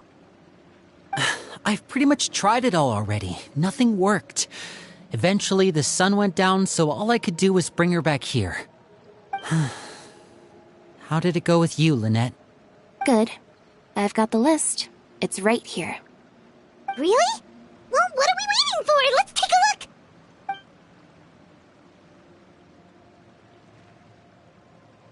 Oh, that's a lot of pages. Oh, it's gonna take forever to get through it all. We can each take a section. Here. La Pouillade, L'Endroit, Chambel, Horaire.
Oh, yikes.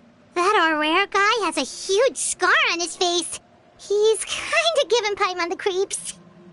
I've met him before. The scar is from an injury he received during a mission. I still remember him joking with me about it.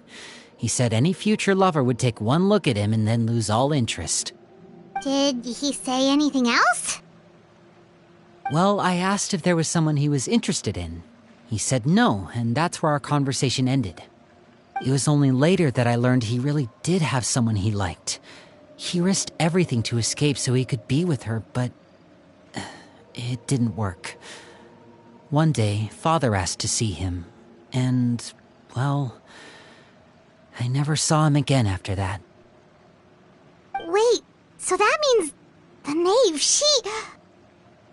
It may seem cruel, but it's just one of the rules of the house. Betrayal is not to be taken lightly.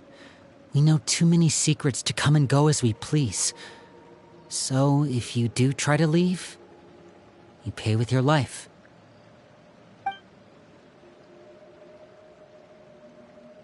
Her name's not here, huh? Well, that's not too surprising. It doesn't seem like this list is complete. It only contains records dating back around 5 years. Let's shift our attention then. Fremine, were you able to find anything out? Fremine. Sorry. I was thinking about something. I managed to talk to quite a few people, but I couldn't help but notice that the atmosphere in the house was a little... strange. Strange? Yeah, I mean, I know there have been arguments in the past, times when people haven't gotten along. Chaplot and Filiol are a good example of that. Oh, those are two of the people that we met while delivering supplies. Paimon can see how they might not get along. They had very different vibes, and their, interests seem to be pretty different as well. That's to be expected, actually. Father brought us all here, shared her knowledge with us, taught us how to fight. That's one thing we all share. But that's also where the similarities end. Not all of us feel the same desire to stay here. As members of the House of the Hearth, we're also considered part of the Fatui. And to a lot of people, that's an identity they never asked for. Certain members get older and realize they want something else for themselves. But considering the rules of the house, most people would never say that out loud. People like Chaplot and Foltz are loyal to Father and her vision. They're proud to be part of the Fatui. Filiol and Nantoy, on the other hand, well, they aren't quite as enthusiastic. These kinds of conflicts have always been there. It's not like Father is in the dark about any of this. Well, that's true. But it just feels like things have gotten worse lately. Filiol and the others, it seemed like they were meeting in secret to talk about something. I can't say for sure, but I think they've met Clairvy. You think she's been inciting them to act out? No, not exactly. But I wouldn't be surprised if she said something to them about the darkness in the house and how deep it runs. She's told me about it before. Experiments being run on children. People being used as pawns on the battlefield without so much as the strength to survive. And they just believed all that?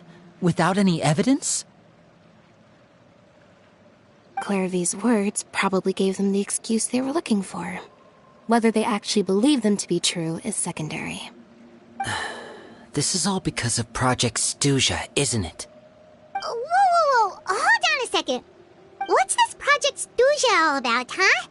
This is the second time it's come up now. Sorry, but I'm not sure of the details either. I only know what Father has told us, which is that it's something the Rooster and Regrader have been working on together. Apparently, it has to do with the Fatui's strategic plan for the future. Because the House of the Hearth was so successful in obtaining the Gnosis, we now have the honor of playing a key role in Project Stuja. Wait, but isn't that a good thing? Key role is just another way of saying dangerous role. To us, the whole thing is an inconvenience. Father thinks so too, but she's in no position to refuse. Their plan isn't exactly unreasonable, and they've been funneling the house a lot of funding. It's just that we'll lose a lot of members in the process. Participating in the plan, it's an honor in name only. What they're really trying to do is subdue us. The existence of an intelligence organization outside their control makes them feel uneasy.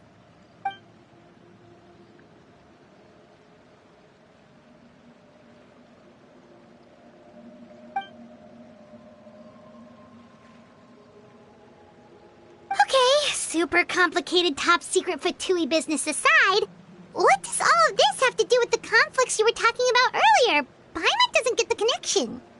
External pressure has a way of exacerbating internal strife. You can't overlook the power of fear either. People are afraid of dying, and that fear is often the impetus for a lot of stupid decisions. I thought resolving the Clairvy situation would make everything go back to normal, but it looks like things are more complicated than I thought. If we leave Filiol and the others to their own devices, sooner or later, Father will be forced to take action. We can only focus on one situation at a time, brother. You're right. Even if we confront Filiol and the others, it won't do any good. It might even make matters worse. We should focus on Clairvy for now. Well, it's getting late. We should head back and get some rest. We'll try again first thing tomorrow. Lynette, you stick with me this time. Fremine, keep a close eye on Filiol and the others. Make sure they don't do anything they'll regret. Good work today, everyone. Have a good night, and I'll see you tomorrow.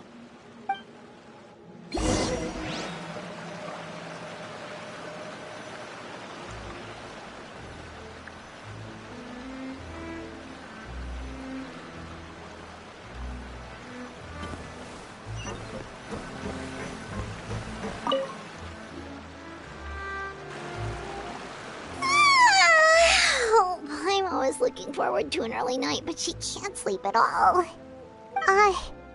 Hey, you don't think the Knave will be too angry with Lenny and everyone if she finds out about all this, do you? She's even scary when she smiles. If she were to actually get angry... you have to protect Paimon if that happens, okay, Traveler?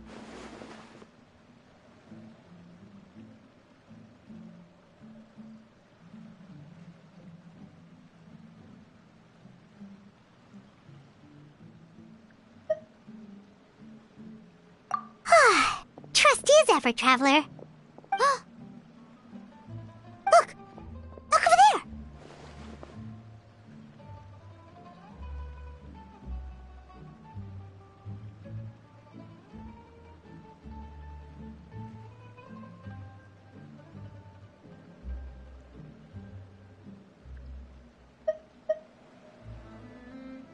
Quick! Let's catch up with her before anyone sees!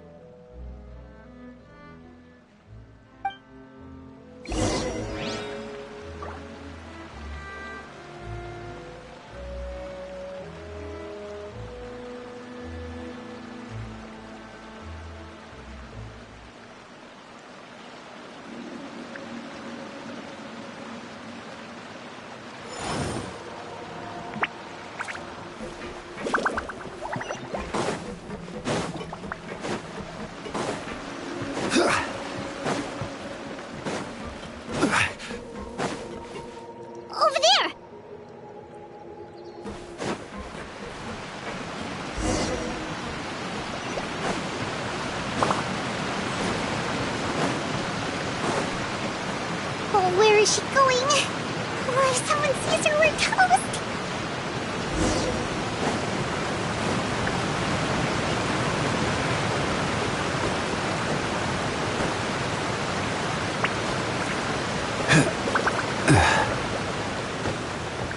Oh, look! She stopped!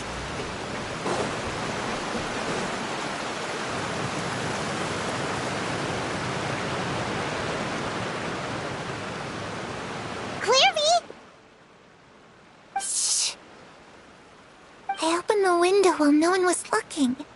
Look how pretty the outside is.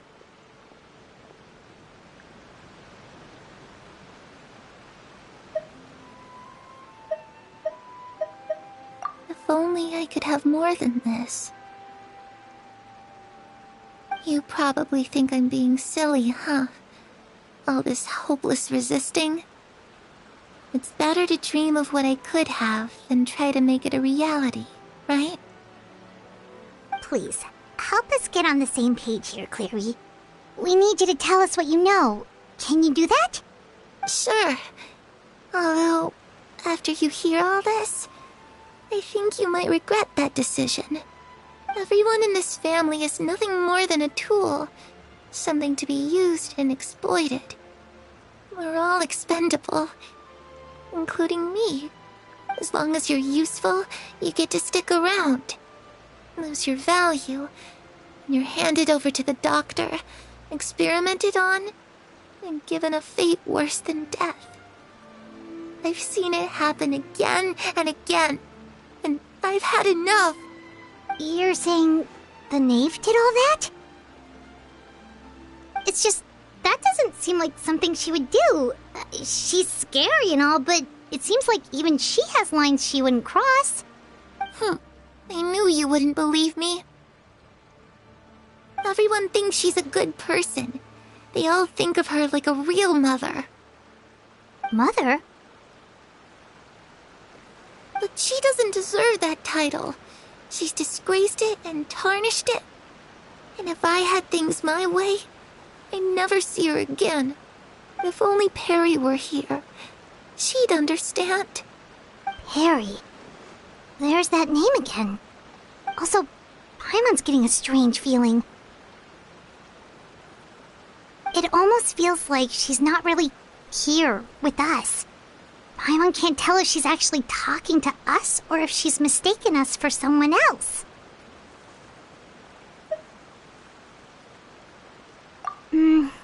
Well, in any case, it seems like she really needs someone to talk to. We should keep her company for a little longer.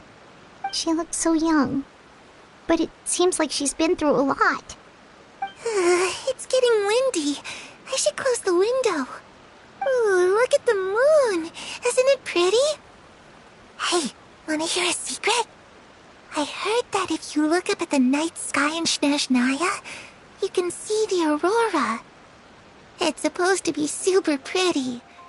Even prettier than the moon tonight.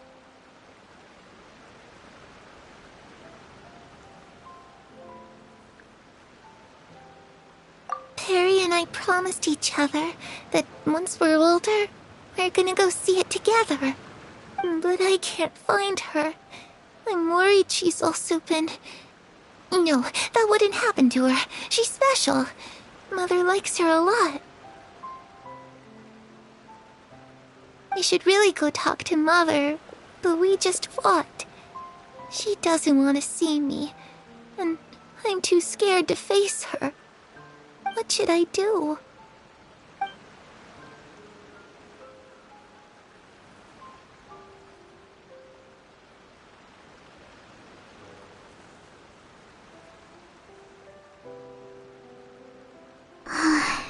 Paimon really doesn't understand what's going on with her. Well, let's head back. We've got an early morning tomorrow.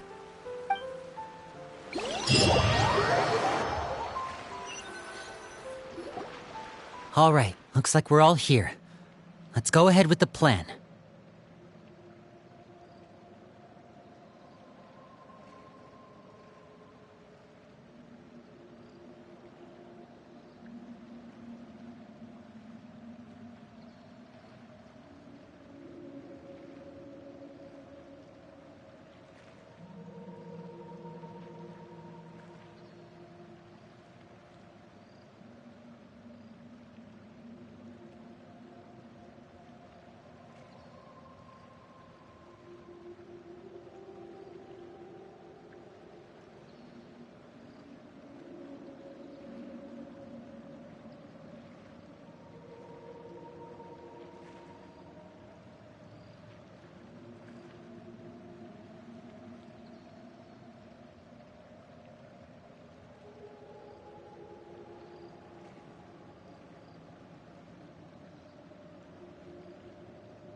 Oh?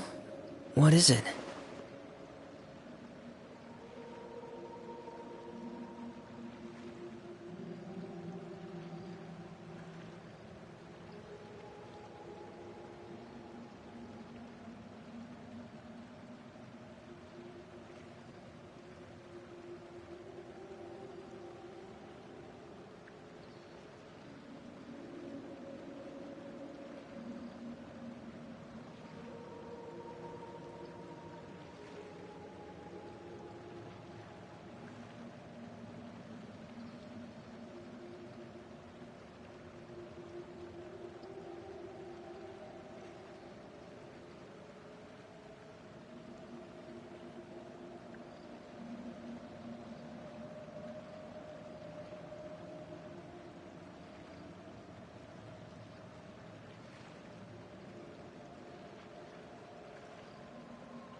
What makes you ask that? Well, we kinda ran into Clairvy last night, and that's what she told us. We met the doctor back in Sumeru. He's super dangerous, and he's done all sorts of bad things. It's possible that Father and the Doctor have had certain dealings, but I don't think Father would work with him. We're not really on the same side, so there's not a lot of trust between them. That doesn't exactly set the stage for a successful partnership. I did hear, though, that when Father first became a Harbinger, the Doctor offered to work with the House of the Hearth. Father rejected most of his proposals, except for one. It had to do with some sort of secret experiment. Secret experiment? Could that be what Clairvy was talking about? I don't think so. I don't know any details about the experiment itself, but I do know it's an entirely independent operation. The Doctor only proposed a direction for the research. That was the extent of his involvement. I still don't think that counts as working together. The details of the experiment are confidential, but complete records are kept on all participants. That doesn't seem to be the case with the situation Clairvy referred to. I know you don't agree with some of the Fatui's methods, and I'm not asking you to. But I am asking you to trust us on this. The House of the Hearth has its own principles. There are certain lines we're not willing to cross. Alright, that's good to hear at least. Clairvy seems to think the Knave and the Doctor worked together to do something horrible. If that turned out to be true, Paimon doesn't know how he would even face you guys. It's just that it doesn't seem like Clairvy is lying either. The easiest thing to do would be just ask the Knave directly, but Paimon doesn't think she'd tell us.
Father didn't come back last night. She's probably still near the shore. We'll be counting on you to distract her. Lynette, you're with me. Fremine, you know what to do. Be on your guard, everyone. All right, let's get to it.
Ah, it's you two again.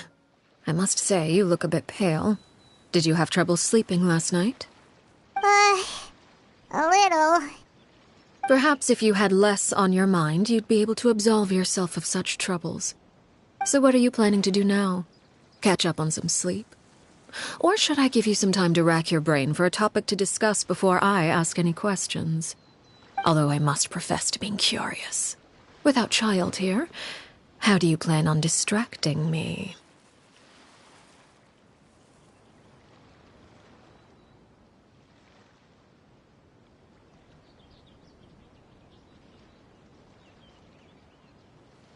Us?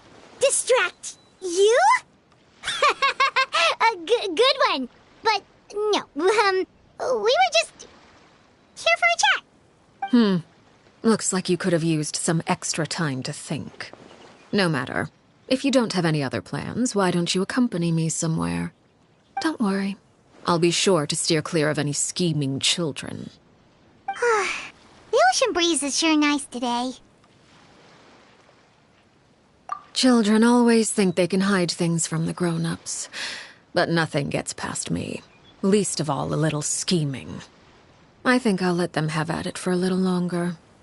I can be very patient. Well, I'll leave you to think things over. If you're so inclined, meet me outside the Palais Mermonia. Good things come to children who do as they're told.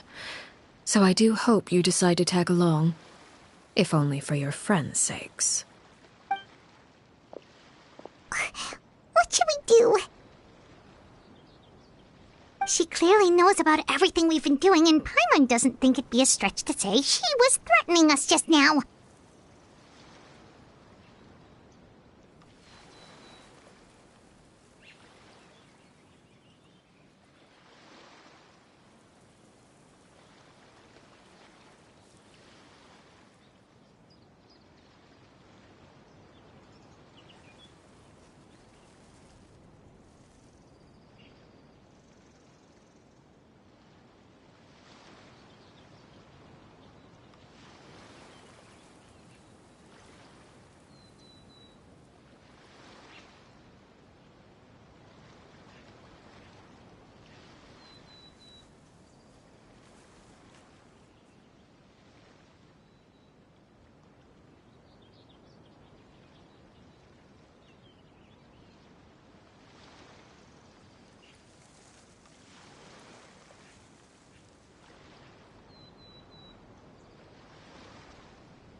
Good idea. Hopefully he sees it in time. Well, we should probably head to the Palais Mermonia. Paimon doesn't want to find out what happens if we don't show up. Based on what the Knave was saying just now, it sure didn't seem like it'd be anything good.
Okay, then we probably shouldn't keep her waiting. It seems like Linny and the others are on thin ice, so let's do our best to not get them in any more trouble.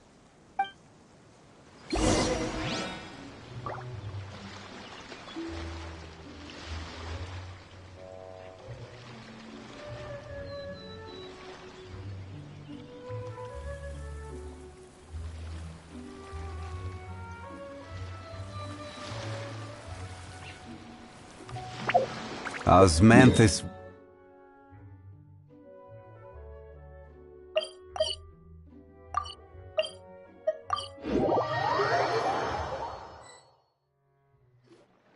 seeing as we still have some time before my meeting, we might as well enjoy some pleasant conversation while we wait. I'm glad to see you get along with my children. Being surrounded by good companions is necessary for a child's development. You're not planning on doing anything to them, are you? I assume you're referring to Linny, Lynette, and Fremine. Although, there's that situation with Filial and Nentoy as well. It appears quite a few people have been acting out lately. No matter. I'm not one to discriminate. All those who betray the house meet the same fate. There are no exceptions. Does that mean you're going to kill them? Oh, are you here to beg for their lives? I'm sorry to disappoint, but the rules of the house change for no one. In my organization, everyone is responsible for their own actions. But don't you care about them at all? They really respect you. They even call you father. You must feel something for them. Any organization in which feelings come before principles is one destined for ruin. The House of the Hearth is hardly an exception. You could say our principles are more stringent than most. Perhaps I can offer you this consolation at least. As our guests, you two will not be held accountable along with them. I would imagine Linny, Lynette, and Fremine will be able to keep their lives. As for Filial, Nentoy, and the others, I'm afraid there's little I can do. They can try to escape, but once you know our secrets, there's no getting out alive. But that's awful. Ah, you seem concerned. Out of consideration for my guests, I suppose I could turn a blind eye for a little longer. If Linny and the others manage to dispose of Clairvy in the meantime, all evidence of their wrongdoing will be lost. In that case, I could hardly punish them for something I couldn't prove. If their efforts are unsuccessful, on the other hand, all will be held accountable, and the punishment will be severe.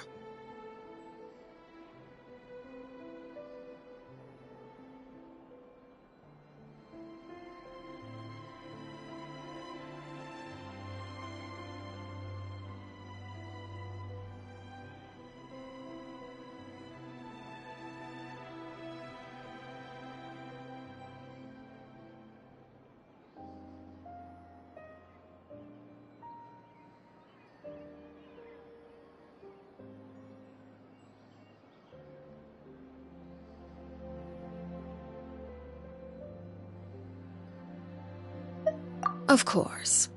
Oh, and here, I believe this belongs to you. Do try and keep better track of it next time. It takes a considerable amount of time to train a bird like this. It would be such a pity if you were to lose it. Permanently. Wait, where did you get that? Well, I'm afraid that's all the time we have to chat. Now, for the matter at hand. I asked you to meet me here because I have business at the Palais Mermonia. It has nothing to do with you, but I think it would be prudent for you to stick by my side for the time being. There will always be time later to run off and tell Linny what you've learned. Well, time to go. Looks like we wrapped things up just in time.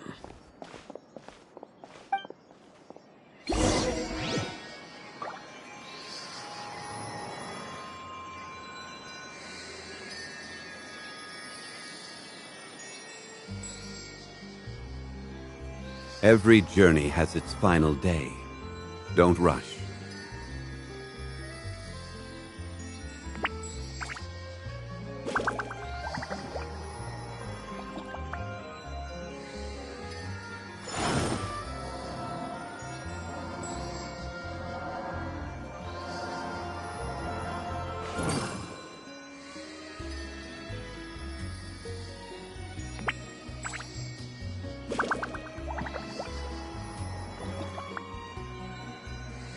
Boats are made for transferring commodities back and forth, and those that come across Liyue tend to stay a while.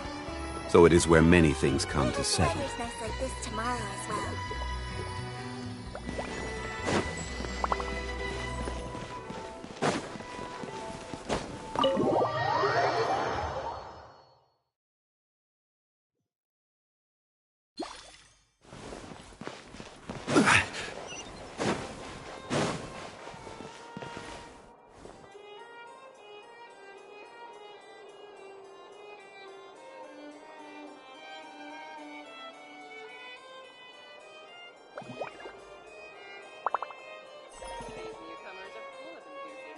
have to think before you act.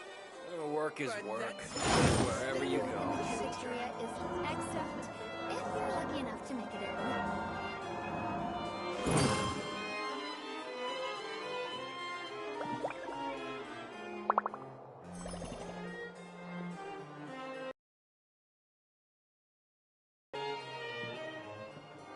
Every journey has its final day.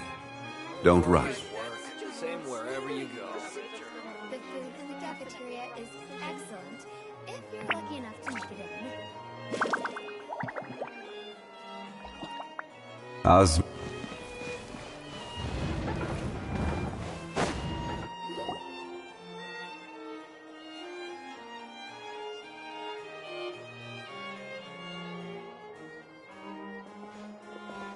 It's been a while, Monsieur Neuvillette. I must say, I wasn't expecting my meeting request to be approved quite so quickly. The Palais Mermonia operates with an efficiency worthy of admiration. It is only right that an esteemed diplomat such as yourself should be afforded the proper level of respect. Although, if I may speak plainly, I must confess that I did not anticipate we would have the occasion to meet again after presenting you with the Gnosis. I see you've brought the Traveler and Paimon with you as well. If I may inquire as to the purpose of your visit. I'll be departing Fontaine shortly. There is, however, an outstanding matter that I would like to see resolved before I go. It requires a rather lengthy explanation, I'm afraid. So I took the liberty of explaining everything in this proposal. Please review it at your leisure, Monsieur Neuvillette.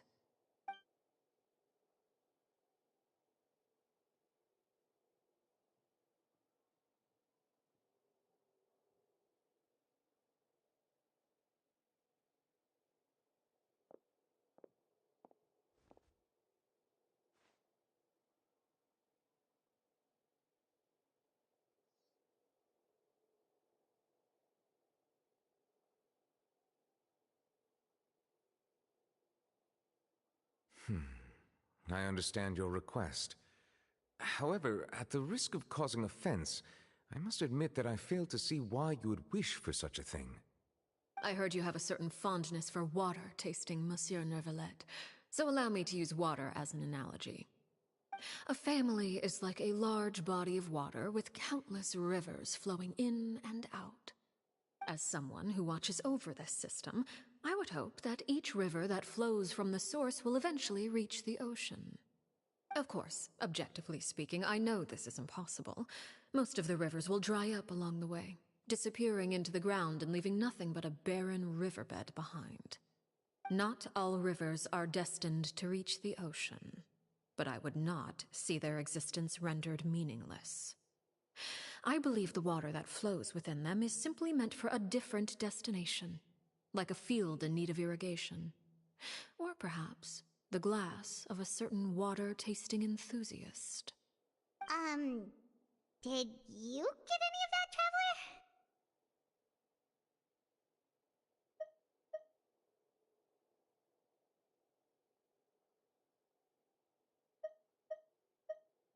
Your words paint an optimistic picture indeed. Allow me to remind you, however, few among us are willing to sip from a glass filled with tainted water. It may have been tainted at one point in time, but not to worry. I'll make sure it's strained of all impurities and returned to its cleanest form.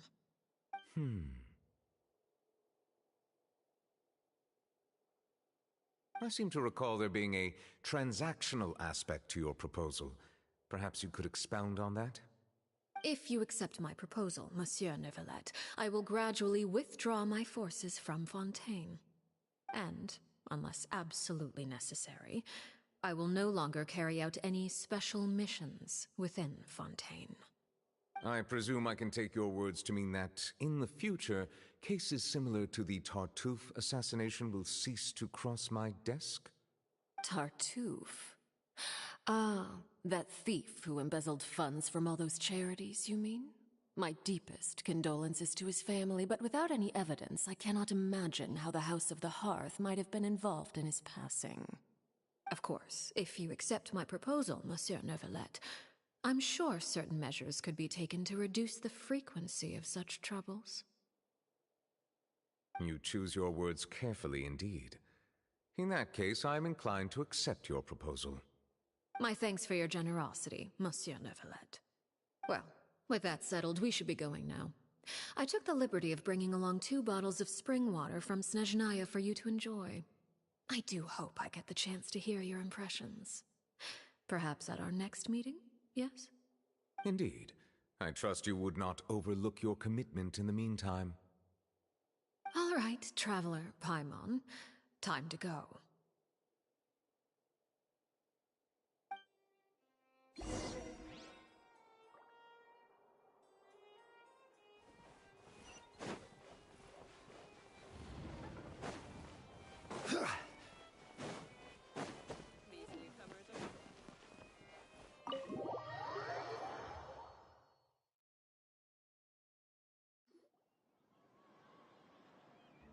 So, what exactly were you talking about? Paimon only heard you mention some river... You really want to know? Lenny, Paimon really hopes everything's going okay. Oh, Paimon recognizes that look. You've got your thinking cap on, don't you, Traveler?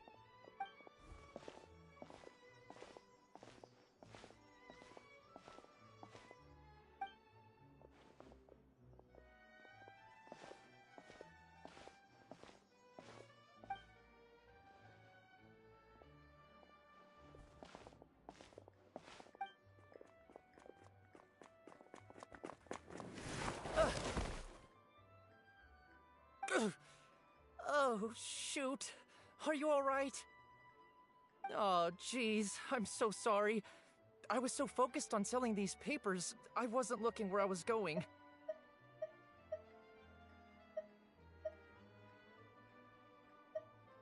Well, let me make it up to you at least. Here, take this paper. On the house.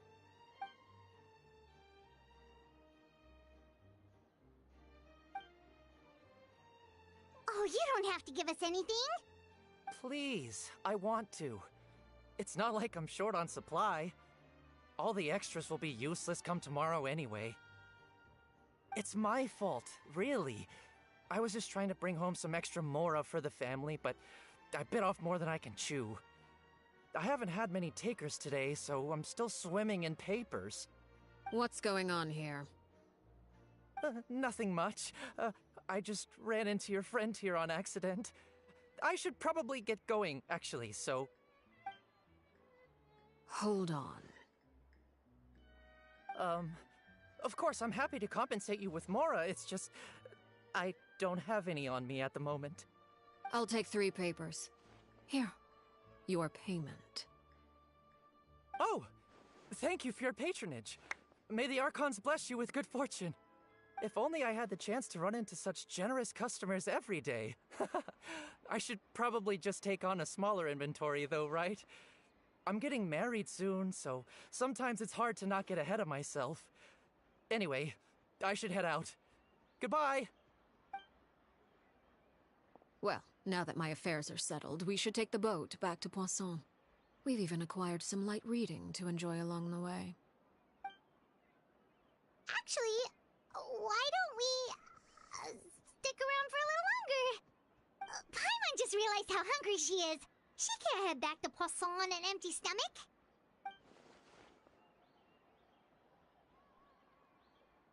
It appears you two are under the impression that delaying our return will somehow alter the situation in your favor. I'm sorry to ruin your fantasy, but your efforts are meaningless. That being said, I could be persuaded to give Linny some extra time. I just have one condition. If you agree to my request, I'll even answer some of your questions. You're quite curious about Clairvy, are you not? And my relationship to her. Wait, why are you being so generous all of a sudden? You're not gonna ask us to do something bad, are you? You overestimate yourself. You don't have the talent for bad things. Then what can you possibly... The most important consideration in a negotiation is that both sides receive something they want. Demands and threats only get you so far.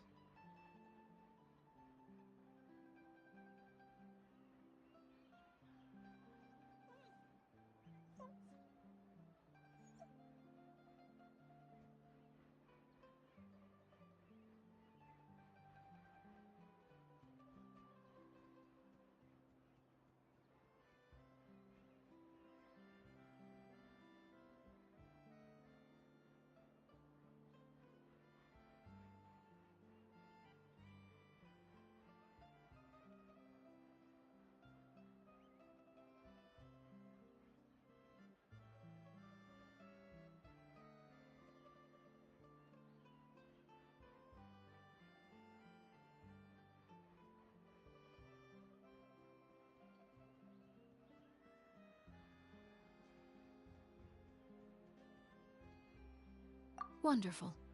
Here it is. When the time comes, make the choice that you deem most appropriate in the situation, and lend your help to the House of the Hearth. Okay. Sounds normal enough. But what do you mean, when the time comes? When is that supposed to be? That is for you to decide. Then we have a deal. Follow me.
Later.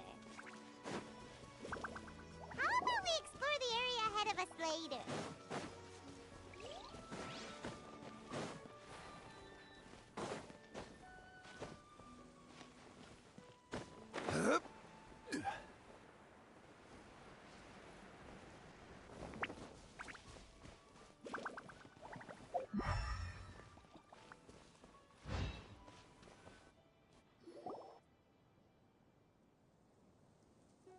What is this place?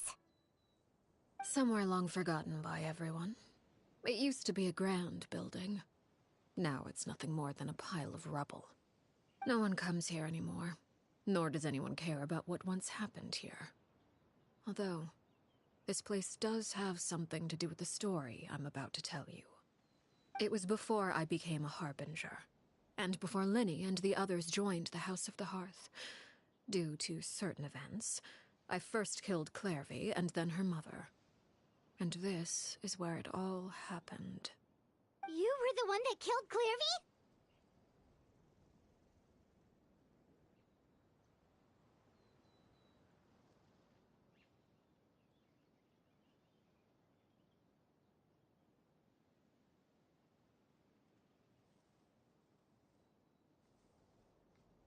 Patience now. Allow me to explain Clairvy's side of the story first. I'll start from the beginning.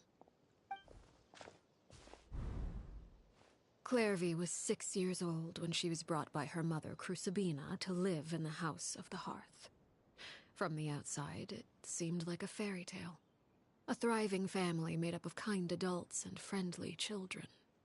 Crucibina was the Knave at that time, and the House of the Hearth was under her control. She was Clairvy's mother by blood, but she was also the mother to all the children in the house. Clairvy was happy here, for a time. But she quickly realized that being part of this family wasn't a fairy tale at all. It was a kind of purgatory. Purgatory? Exactly. The House of the Hearth takes in war orphans from all over Tevat. But as for how to raise them, that depends entirely on the person in charge. Crucibina came up with a novel idea. She would teach the children to fight, force them to duel each other, and then crown as the king of the house the child who proved themselves most worthy of inheriting her title. It's difficult to estimate the number of children who died or were maimed in the process. There's little I can say about the ones who died. The ones that emerged with permanent injuries, on the other hand, well, they still served a purpose. They would be handed over to the doctor to be experimented on, or sent away on dangerous missions. Nothing more than tools to be used and then discarded. So those were the experiments Clairvy was talking about. But what actually happened to her? You said that Clairvy was Crucibina's daughter, so if Clairvy tried to convince her to stop what she was doing, Crucibina probably would have listened, right? Despite being Clairvy's mother, Crucibina cared little for her daughter.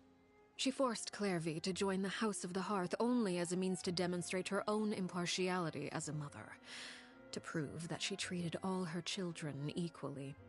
Clairvy did try to convince her mother to change her ways, but it was to no avail. After her efforts failed, the only other option was to rise up and try to fight back.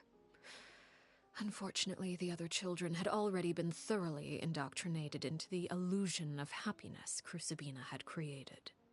Of course, there was one exception. Someone Clairvy's age who knew the truth about the House of the Hearth. Her name was Peruere.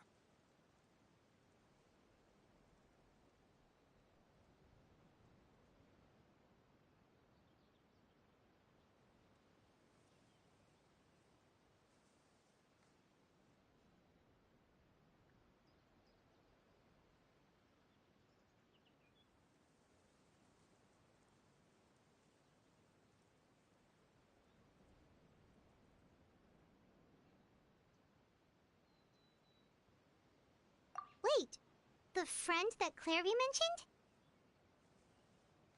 Friend, huh? I suppose we can call her that for now. Clairvy was a cheerful and passionate person with a tenacious spirit. Peruere, on the other hand, was rather cold-blooded. Her cold-blooded nature allowed her to see through Crucibina's facade. Yet, it was also this cold-bloodedness that prevented her from acting against it. At least at first. While Clairvy longed for freedom, Peruere was convinced that, amid all the fighting and violence, she would make it until the end. Despite their differences, the two became fast friends, united by their knowledge of the truth. Clairvy told Peruere that she hoped to create a real family, where no one would be killed or sacrificed. There may have been a certain naivete to her ideas, but Clairvy proved her determination many times over. She tried countless times to run away, ask for help, or expose the truth. But her efforts only earned her beating after beating. The only thing that kept her going was her strength of will. Even with her body racked with pain, she would still stand on her tiptoes and open the window at night. She and Peruere would look out at the moon together, a fierce longing for freedom shining in her eyes. But one day that light simply vanished. Oh no. What happened? Her hopelessness resulted from a culmination of things. 10 years had passed. 10 years worth of failure after failure. She and Peruere weren't children anymore, but finding any chance to escape still seemed as hopeless as ever. It was during this time that Peruere suggested a new plan. If escaping was out of the question, why not take down the very person sitting on top of this throne of lies? Mother herself. Clairvy rejected that proposal. She claimed that, as a famous harbinger, Crucibina possessed an unimaginable amount of power. Trying to kill her would have an incredibly low chance of success. Clairvy never gave another reason, but Peruere could see it written all over her face. Clairvy still thought of Crucibina as her mother. Killing her own flesh and blood was a line she couldn't bring herself to cross. If she couldn't escape and fight back, then only one option. Precisely. Death was the only way that she felt she could be free. It happened during a duel. When she arrived at the dueling ring that day, her partner turned out to be none other than Peruere, the very person that had stood by her side all those years. It was a fierce battle, but ultimately, Clairvy decided to let Peruere end her life. From that moment on, Peruere's journey was one written in flames. When the rain finally came and washed it all away, there she stood, the sole victor in Mother's endless game of slaughter. A trail of corpses strewn across her path to success. It was the very result she had predicted 10 years prior. Even then, she believed she would make it until the end. She wasn't surprised by the fact that she emerged as Mother's undisputed heir. Rather, her success left her with an inexplicable sense of restlessness. She was unsettled. And there was only one thing that could quell that sensation. Perhaps you two would like to take a guess as to what it was?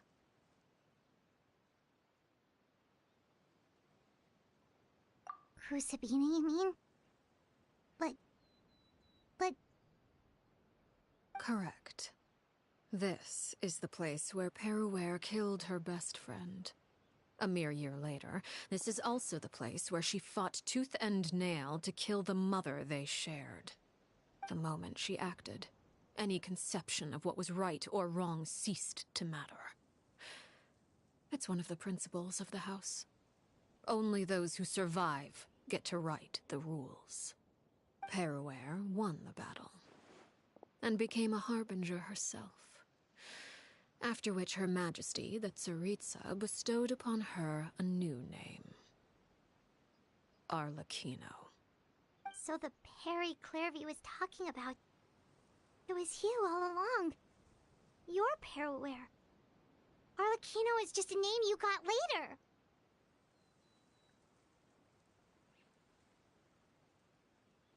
I left that name behind long ago. I must say, hearing it now does bring back memories. After I defeated Crucibina, the moniker of Mother died with her. I chose to forego the title she called herself, and even chose to give up my own name. I rebuilt the House of the Hearth under a new identity. Not only as Arlecchino, but as father. And that is where the story ends. Any more questions?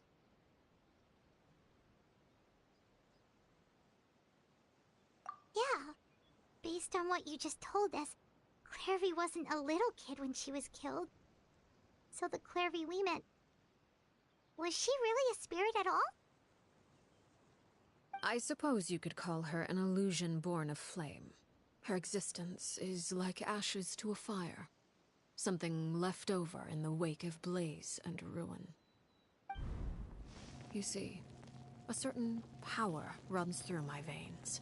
It's not unlike a curse. My flames leave behind shadows of anything they consume.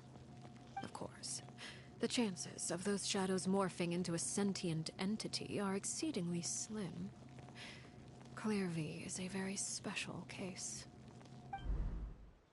Clairvy died when she was 16 years old, but what emerged from the flames was her 6-year-old self. Her appearance wasn't the only thing affected. Most of her memories were lost to the blaze as well. Memory is a mysterious thing indeed. Losing a portion of your memories will alter your sense of self. Lose 10 years' worth, however, and it would be like living in the past. Like returning to a version of yourself that never grew up. No wonder Paimon got such a weird feeling when we were talking to her. Perhaps I should put it this way. Clairvy is someone trapped in time. It may seem like she exists with us in the present, but she truly lives in the confines of her own past. So if all of that is true, then you must have known about Clairvy for a long time. Indeed.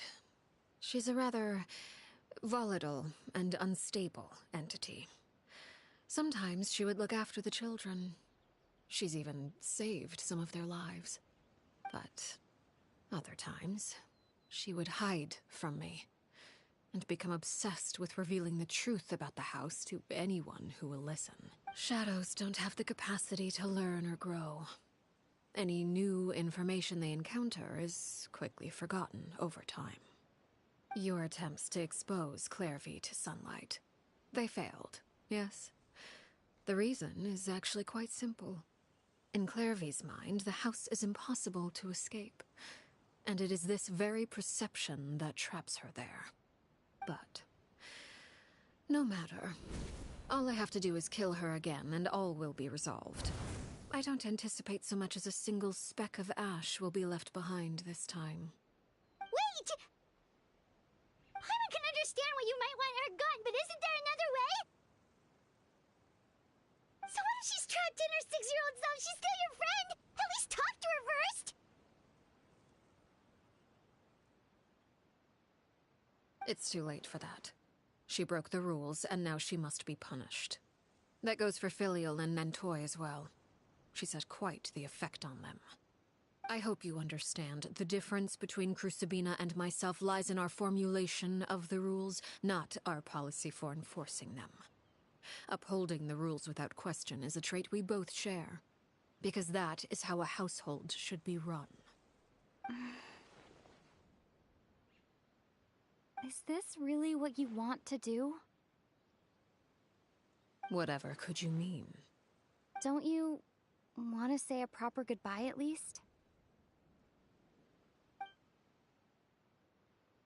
Whether as a killer or as a father, there are two things that must be avoided at all costs: anger and sorrow. Anger makes you impulsive. Sorrow causes you to waver. Well, it appears it's about time to proceed. Before we arrived, I told some of my well-behaved children to bring our troublemakers here by nightfall. I do believe I've kept my end of the deal. I gave your friends quite a bit more time. As for what happens now, we'll just have to wait and see.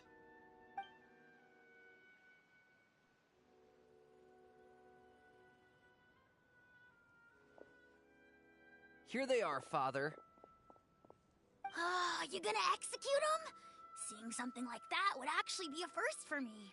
Lenny! I'm sorry. I heard about how you helped buy us more time. But I still failed. I couldn't find a way to fulfill her wish. Huh? Are you... Perry? Indeed, it's been a while, Clairvy. Perry! Shh. Stay right there. I'm sorry to postpone our reunion, but first I believe certain scores need settling.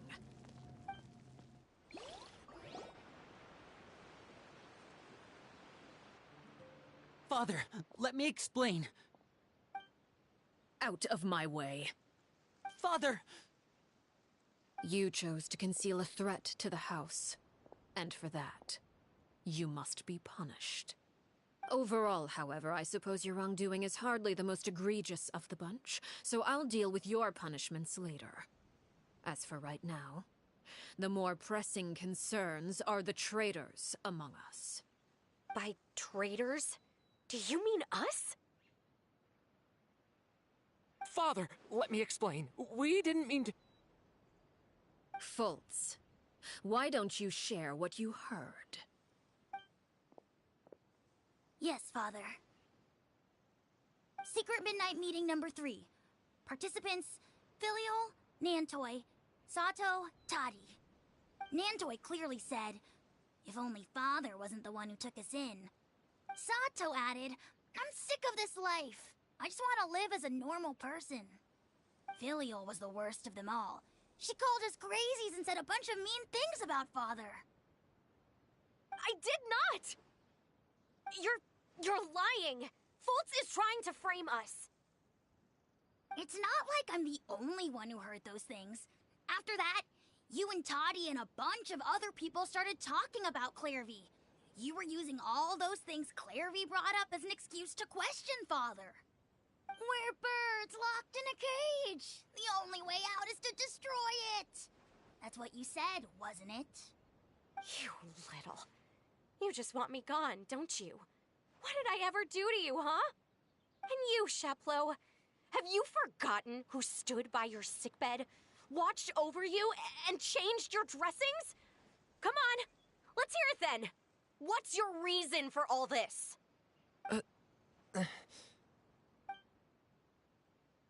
You're wrong, Filial. don't want you to die. You're our family. Liar. You wouldn't be doing this if that were the case.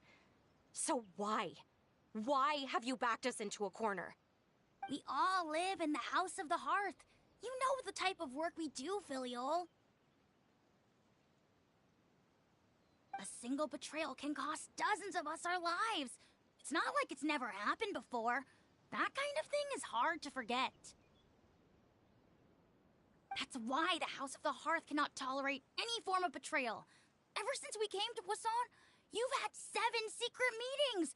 A lot of the things you talked about really crossed the line. You've been spying on us for half a month? Wait a second.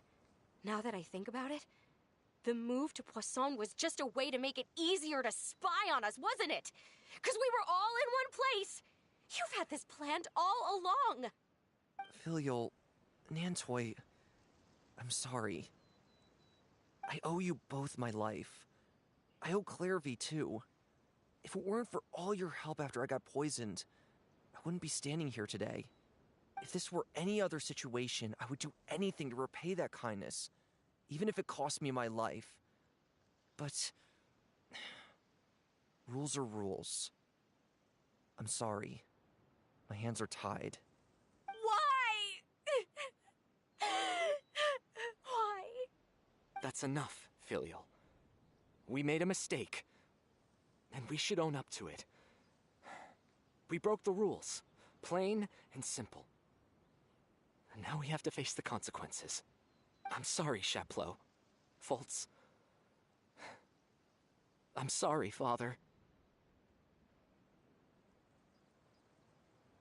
We accept our punishment. Chaplot, according to the rules of the House of the Hearth, how should these traitors be punished? All those who betray the house pay with their lives. And so it shall be.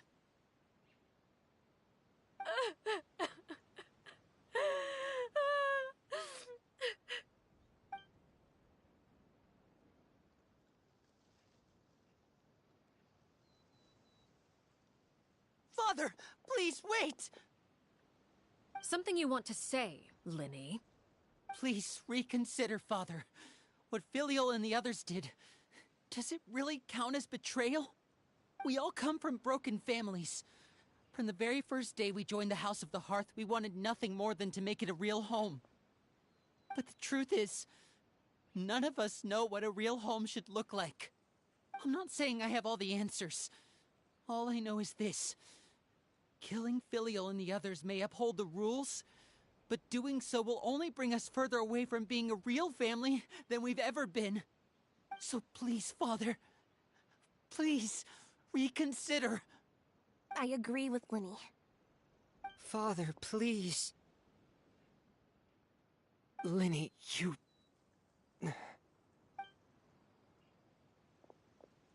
I also agree with Linny.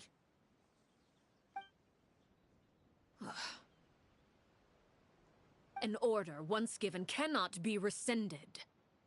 However, given the extent of your determination, I suppose we shall have to go about this a different way. Draw your weapons and face me. Our weapons? Father, are you referring to a duel? Precisely. The rules of the house will not be altered. Traitors must be punished. However, resolving disputes with a duel is also one of our rules, one that also applies to me. Demonstrate a sufficient showing of strength, and I shall offer a concession. Wait. Beat Father in a duel? Impossible. Father is way too strong, even for Lenny.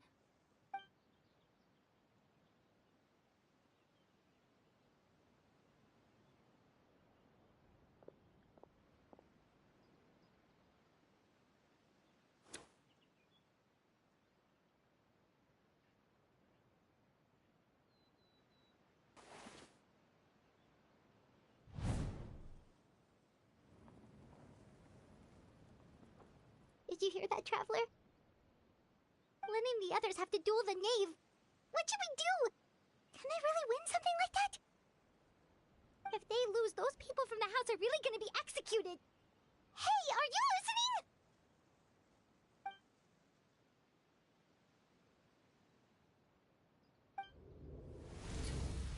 Don't you want to say a proper goodbye at least? Anger makes you impulsive. Sorrow causes you to waver.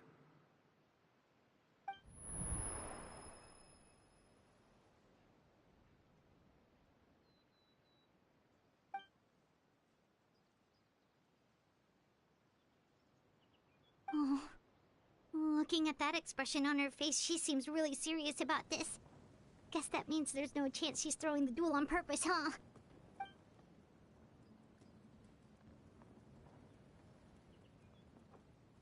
When guests are around, families are often on their best behavior. And any disputes are less likely to escalate.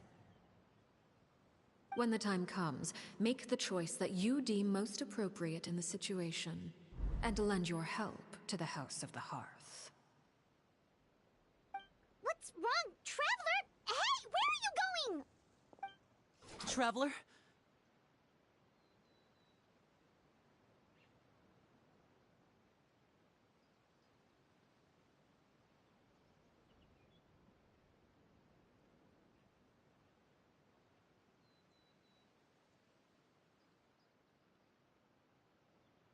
You're asking to join the duel against the Knave? I'll allow it. We do have a ready-made dueling ring at our disposal, after all. All I would advise is this. Keep a firm grasp on your weapon, and give it your all. Any less, and you may just lose your life.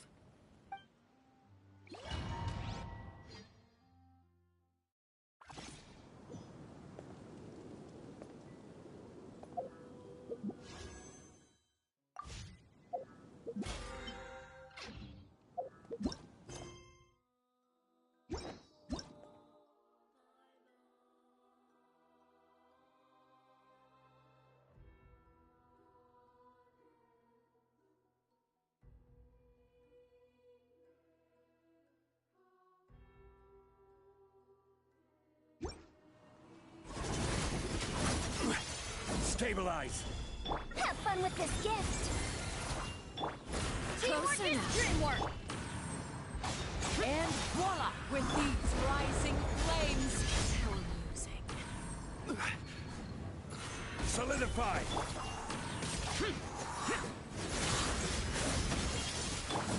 Let's light it up! Truth repeats its course. We'll see. Hang in there. Now that's more like it. Closer now.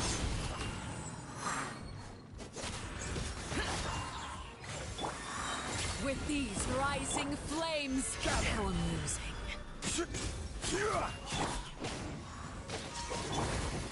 Getting here. Disappear.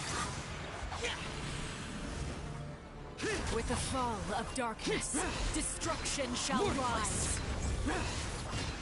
Have a taste of fervent Watch out for Father's movements!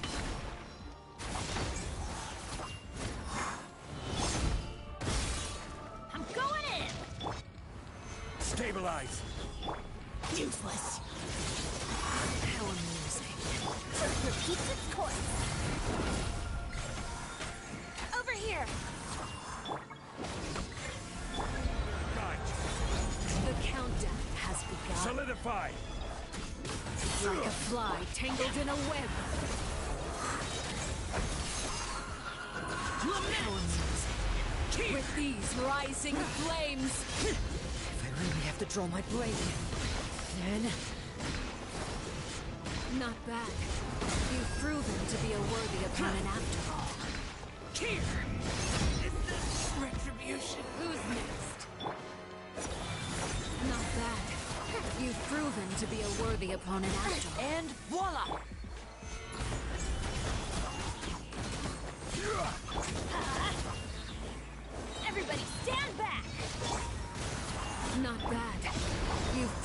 to be a worthy opponent after all.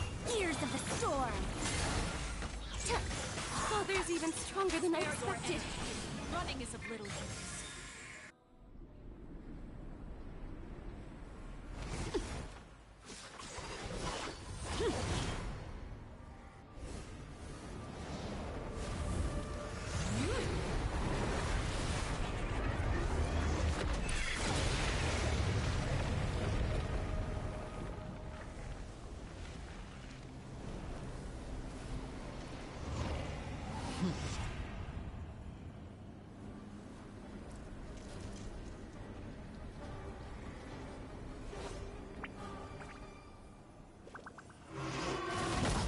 Underestimate me? Not away.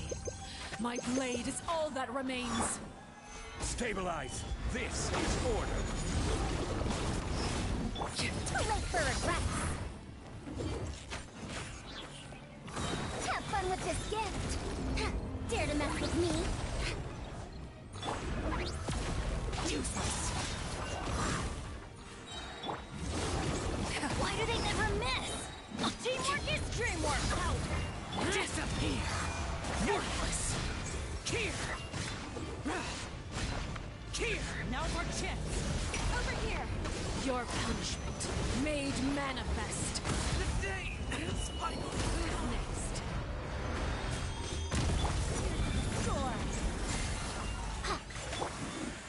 Solidify!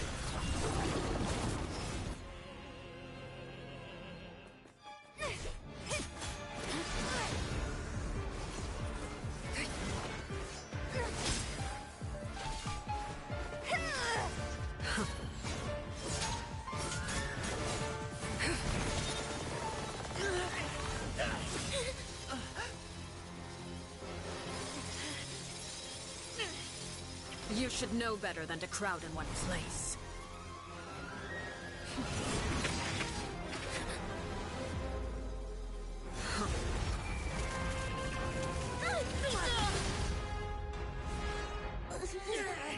Oh, I know. No! I'm sorry, Father!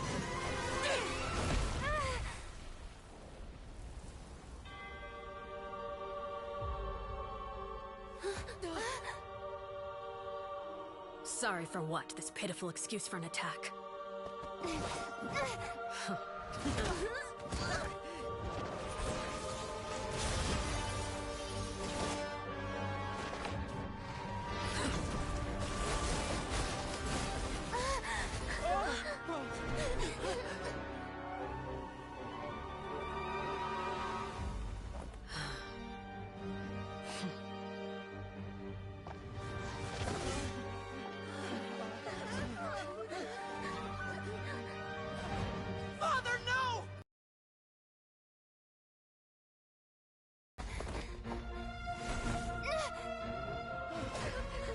Made it out, did you? You're stronger than I expected.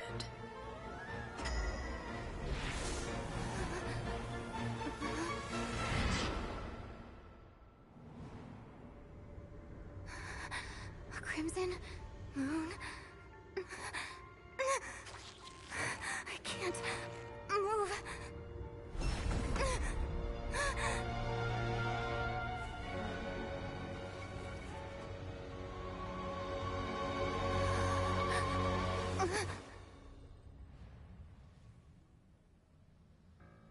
Still, not strong enough to beat me.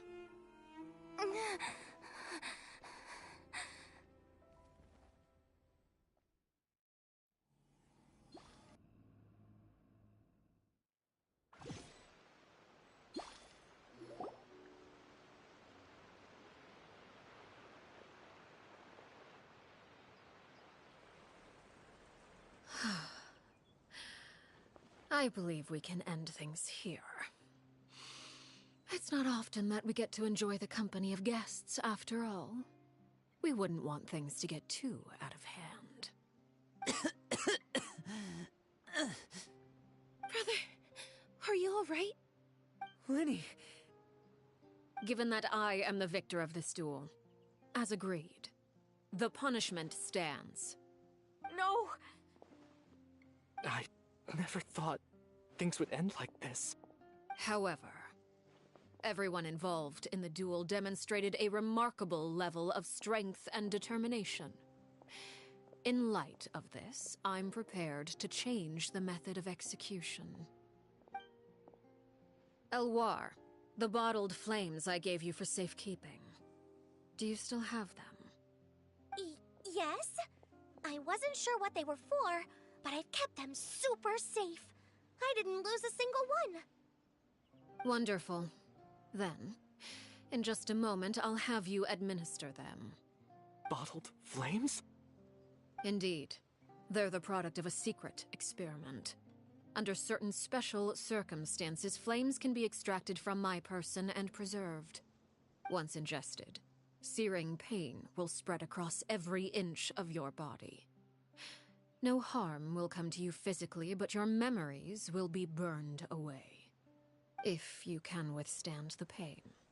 When you awake, you'll have forgotten everything you know about the House of the Hearth, and will be expelled from the organization. In other words, administering this concoction will kill the version of you that grew up in the house, and give you a new identity.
Memory is a mysterious thing indeed.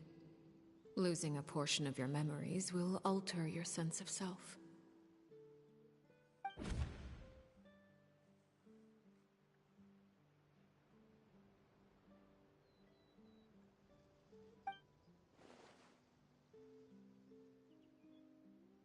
So, you're just letting us go, Father? You misunderstand. Memories are extremely important. Once consumed by flame, the version of you standing before me will die, and our secrets will die with you. So no, I don't intend to just let you go, because the person who survives will be nothing but a stranger. Even so, I won't have to live in fear anymore. I'm sorry, Father. I'm sorry I let you down. But I really... Don't cry, Filial. You haven't left the house yet, so there are still rules to be followed, yes?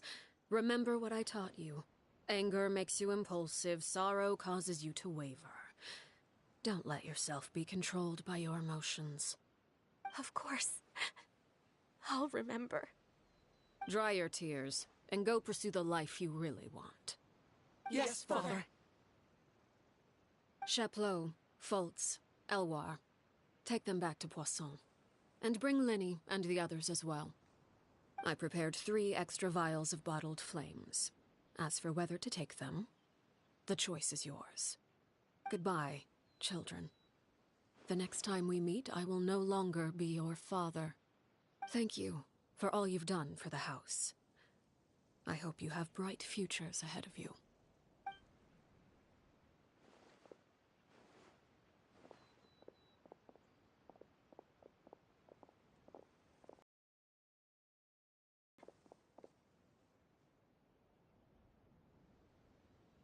Let's go.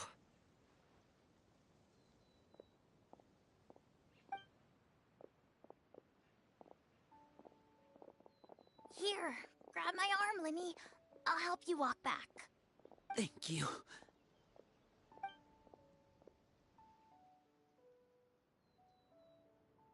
Clairvy.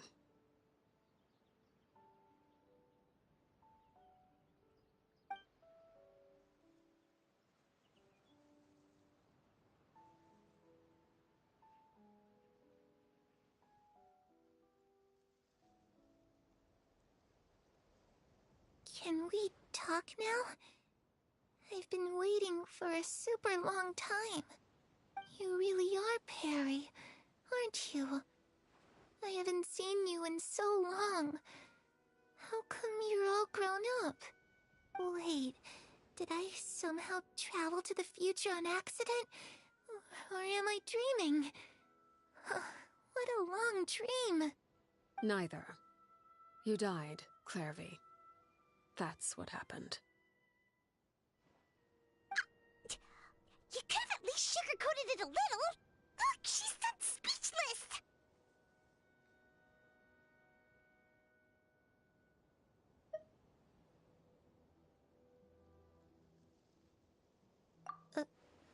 Oh. Okay then. Huh? That's it? You accepted it just like that? Yep. If that's what Perry says happened, then I believe her. Perry wouldn't lie to me. Plus, I don't really need to know why I'm like this. I'm more curious about what happens in the future. If you're a harbinger now, Perry, that means Mother is gone, isn't she? Can you tell me about it? I want to know what happened to her. And to me. You never stopped trying to defy fate. At first, no one believed you. You could only vent your frustrations to the moon. In fact, you often sought comfort in the night sky. You wanted to see the aurora, so one night we promised each other we would go to Snezhnaya to see it together. Later on, you tried to run away, but you were brought back each time. Mother spared your life, but it wasn't out of kindness. Instead, she decided to make an example of you by slowly torturing you over time. That way, the other children would know what happens to traitors. Still, you never gave up. Mother hoped that through ruthless duel after ruthless duel, she would be able to crown an ultimate victor among the children she raised. But you called on everyone to unite, to fight to a draw in order to reduce casualties. Your efforts may have only delayed the inevitable, but still. You gave them hope. You tried everything you could think of, but every attempt ended in failure. Still, you never turned your sword on Crucibina, and you never turned it on me. On that gloomy day, you told me, "For the last 16 years of my life, I've done everything I can to fight for freedom. But now, I realize that the only freedom I truly possess is the freedom to choose to die." I never imagined I would say something like that. I must have been feeling really worn down. But somehow, I still think I understand. According to Mother's plan, only one of us was going to make it until the end. And I always hoped that person would be you. If I could do it all over again, I still don't think I would make a different choice. Even when I first met you, I knew you'd be able to do what I couldn't. Is that so? Even now, I'm not sure I truly understand what kind of freedom you were trying to pursue. But as the head of the House of the Hearth, and as the children's father, I've tried to give them the most basic of freedoms. The freedom to choose their own fate. It's something I discussed with the Iudex of Fontaine. The children who want to leave the house will have their memories wiped clean of all secrets pertaining to the organization. In return, they will be allowed to live a normal life in Fontaine without being prosecuted for their past. Of course, I won't simply hand freedom to them on a silver platter. They have to fight for it and prove themselves worthy of it. Only freedom that is earned has true value. That's more than enough. That's exactly the kind of life I was fighting for. You know, Perry, I think you're a pretty amazing king, and a really great father, too. I'm really happy that you're the one who took over the house. I guess I do have one regret, though. I still haven't seen the outside world. Well, it just so happens that our dear guests over here have been to many nations and traveled to countless places. Perhaps they would be willing to tell you what the outside world is like. Really? Of course! We've traveled all over the place. We've got so many stories, we could probably talk your ears off for 3 days straight!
You know, I used to dream of being a bard.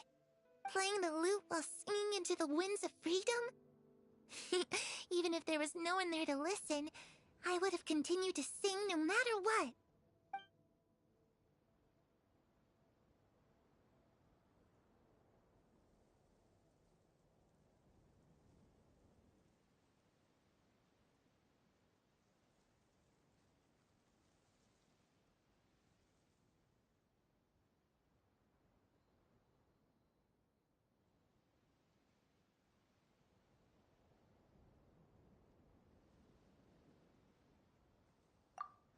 Ah, that's where Mora comes from.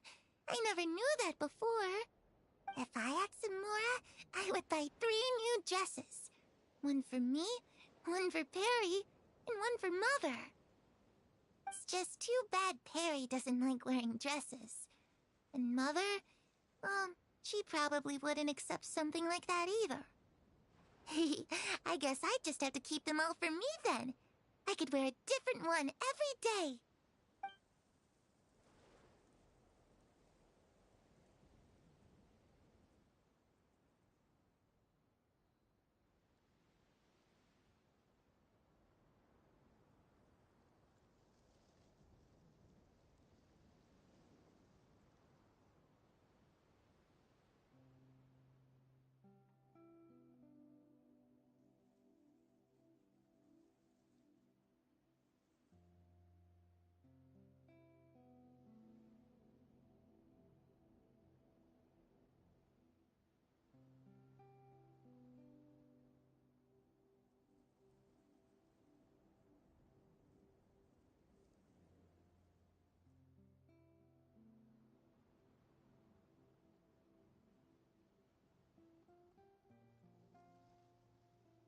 those yokai you mentioned, what do they look like? I once saw a drawing of this one guy with horns on his head and a super scary face. Are there any yokai like that? Oh, sounds like you're talking about an Oni. Yep, we've met one, and let Paimon tell you, they're not nearly as scary as they look.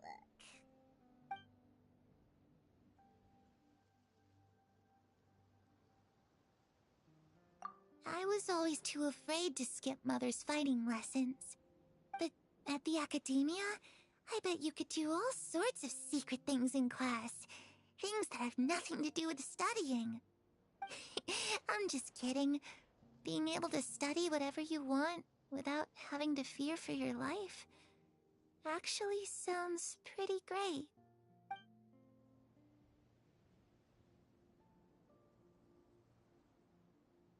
The situation was super dangerous. Lenny and Lynette were accused of committing a crime, and they were going to have to stand trial at the Opera Epicles. Oh no! That must have been hard for all of you. What happened next? Don't worry, we were able to turn the situation around super quickly. All thanks to Detective Paimon, of course. How'd you do that? Come on, tell me.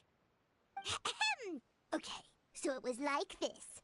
After the failed magic show, we rushed to the scene and...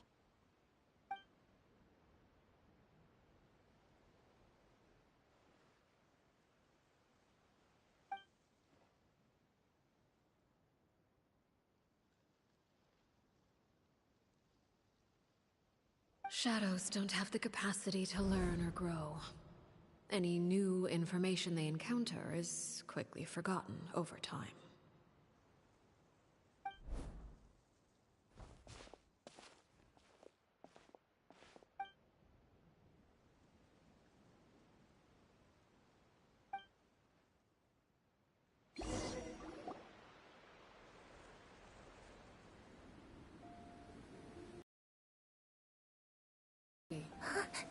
You've worked tirelessly from the shadows to overthrow the House of the Hearth. Now, by my authority as the Knave, I shall announce how this matter ends. You are hereby expelled from the House of the Hearth. You are no longer tied to this place, nor are you bound by its rules. You're saying that I can finally leave? I get to experience the outside world as well? Oh, I almost forgot. There's no getting older for me. Still, seeing who you grew up to be makes me really happy, Paraware. Take care of yourself. Goodbye. May we meet again someday.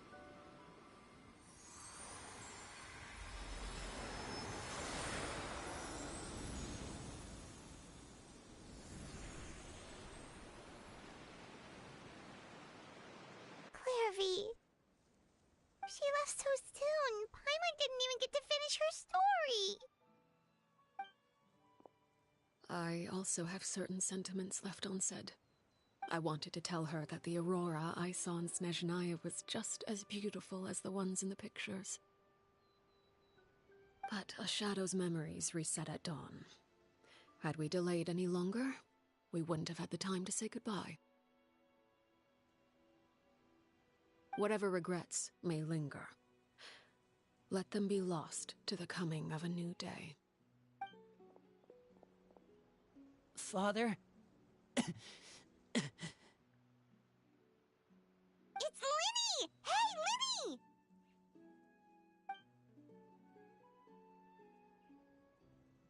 What is he doing back here? Let's go check it out.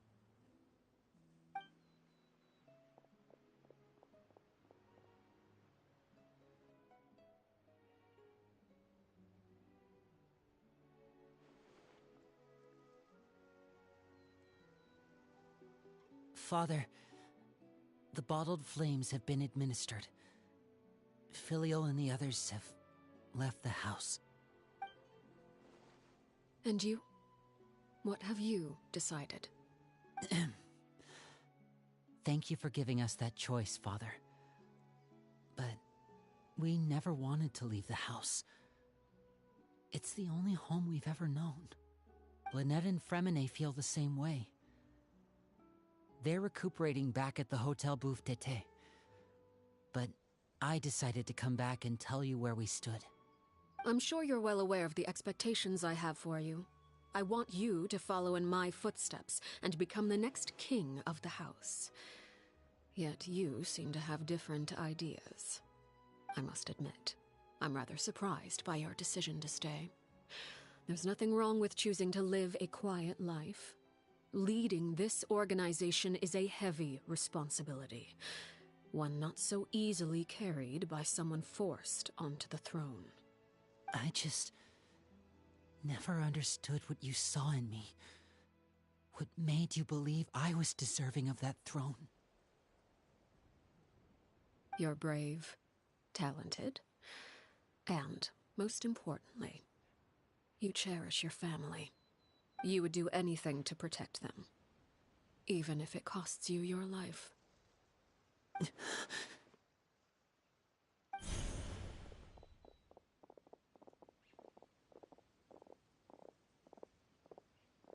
Speaking up back there was so brave of you, Linny. It's all thanks to you that we were able to convince Father to back down. You're a hero, Linny. Hero? Father is the real hero. Had Father gone all out during the duel, there's no way I would have walked away with my life. She must have had it all planned from the beginning, from the very moment she suggested a duel. I'm not deserving of that title. I'm not strong enough or smart enough. You're wrong. In my opinion, all you need to be deserving of the throne is conviction and the necessary strength to act on it. We may have different ideas of what it means to be a family, but you can hardly be said to lack conviction. What you truly lack is strength. For someone of your talent, though, that's something that will come with time. Even without that strength, you still chose to face me in a duel, even though the odds were stacked against you. That capacity to honor your convictions is what I truly see in you. Father. No one knows what the future holds, what tragedy or triumph may be in store. Being at the head of this organization requires the strength of will to face whatever comes. Caution will only hold you back. If reaching a certain standard were required to go after what you want, I would never have succeeded in killing my predecessor.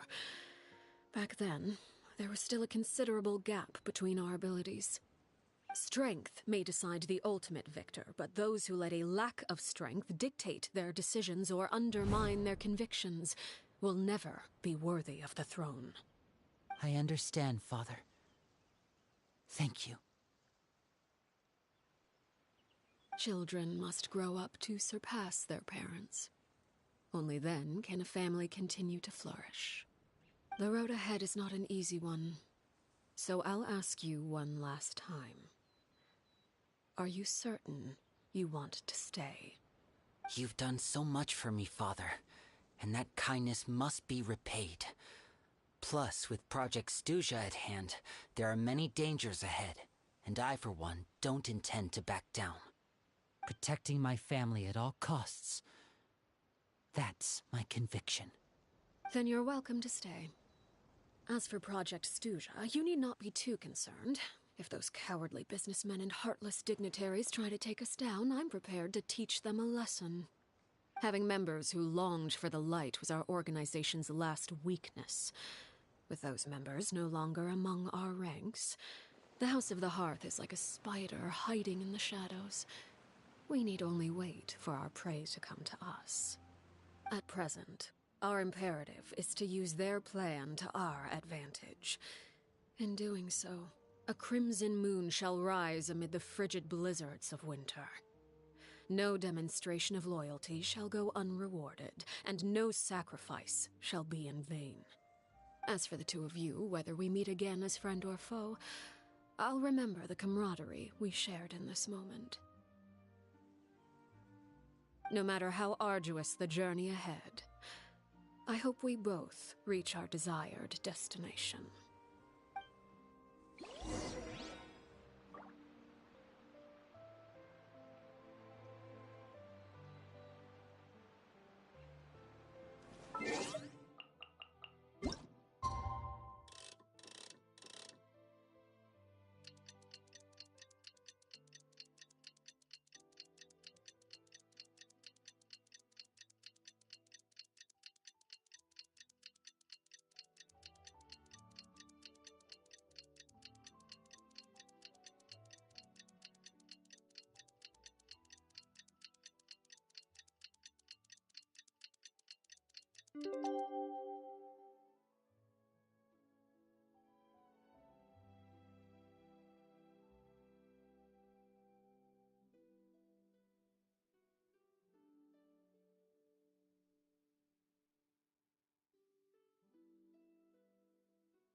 Didn't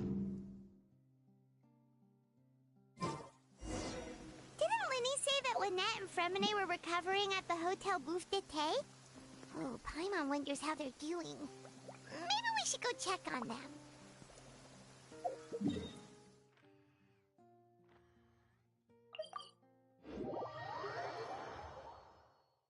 Violet grass is a plant that enjoys a moist environment and is best picked after it rains. If you should choose to pick any, be sure to store them appropriately.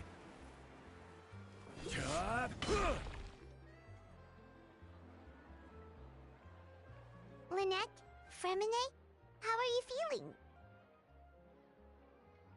Much better. Whew, what a relief! What about you? Are you feeling alright?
I knew you'd come out unscathed.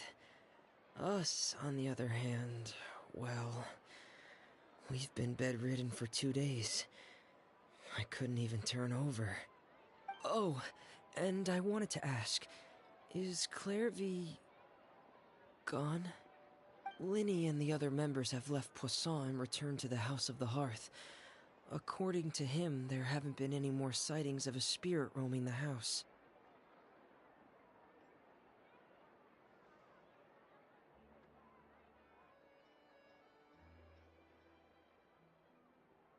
I see.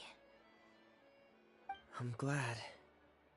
Father came to check up on us 2 days ago and told us about what happened with Crusabina and Clairvy.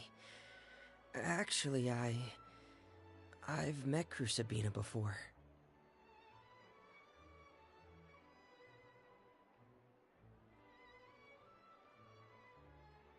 Wait, what? You've met the former Knave? Crusabina died a year after Clairvy. It was during the year between their deaths that I joined the House of the Hearth. Crusabina had an extremely cruel and radical way of doing things. While she was alive, the atmosphere in the house was suffocating. When I joined, though, the experiment she valued so much had already come to an end, and all the people involved, dead and injured alike, were gone. Crusabina never talked about the past with us newcomers. A couple of months after I joined, Father killed Crusabina and burned all her files. With that, the names of all the people subjected to her experiments, Clairvy included, were lost to the flames, along with the painful memories they represented. Father took in Lenny and me a couple months after that, but she never mentioned anything about Crusabina or Clairvy. It really seems like something she was planning to keep to herself. The last time you talked to her, did she mention why she kept it a secret for so long? She said she didn't want us to be affected by the darkness of the past. She was worried we'd develop a false sense of gratitude towards her if we knew about it. The foundation of a family should be free of any corrupting influence. Whatever happened in the past, it has nothing to do with who we are now. And that's what Father told us in the end. But I still thanked her for everything. It was only after hearing about what Crusabina did that I finally realized how insignificant our lives could have been. The members of the house meant nothing to her. To say that she valued them in any way, even just as a tool, would probably be giving her too much credit. If Father hadn't taken over the House of the Hearth, I probably would have already...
Father rarely brings up the fact that she saved us.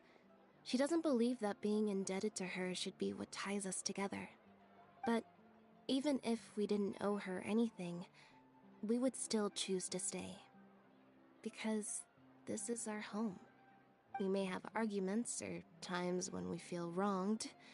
Some people may even choose to leave. But as long as Father is here, we will always have a home. Whether the path before us is bathed in sunlight or shrouded in shadow, we'll follow Father wherever she chooses to go. So I wanted to say thank you for helping us make... Without your help, we could have lost a lot more along the way. Oh, we didn't do anything, really.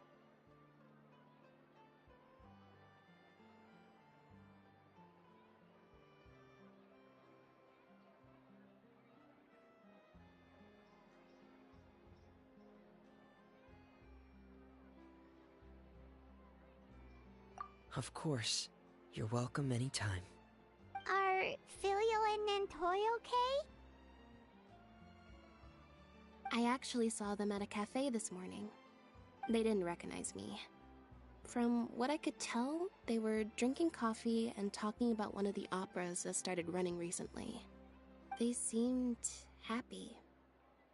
If I had to take a guess, I would say they finally found the kind of life they always wished for.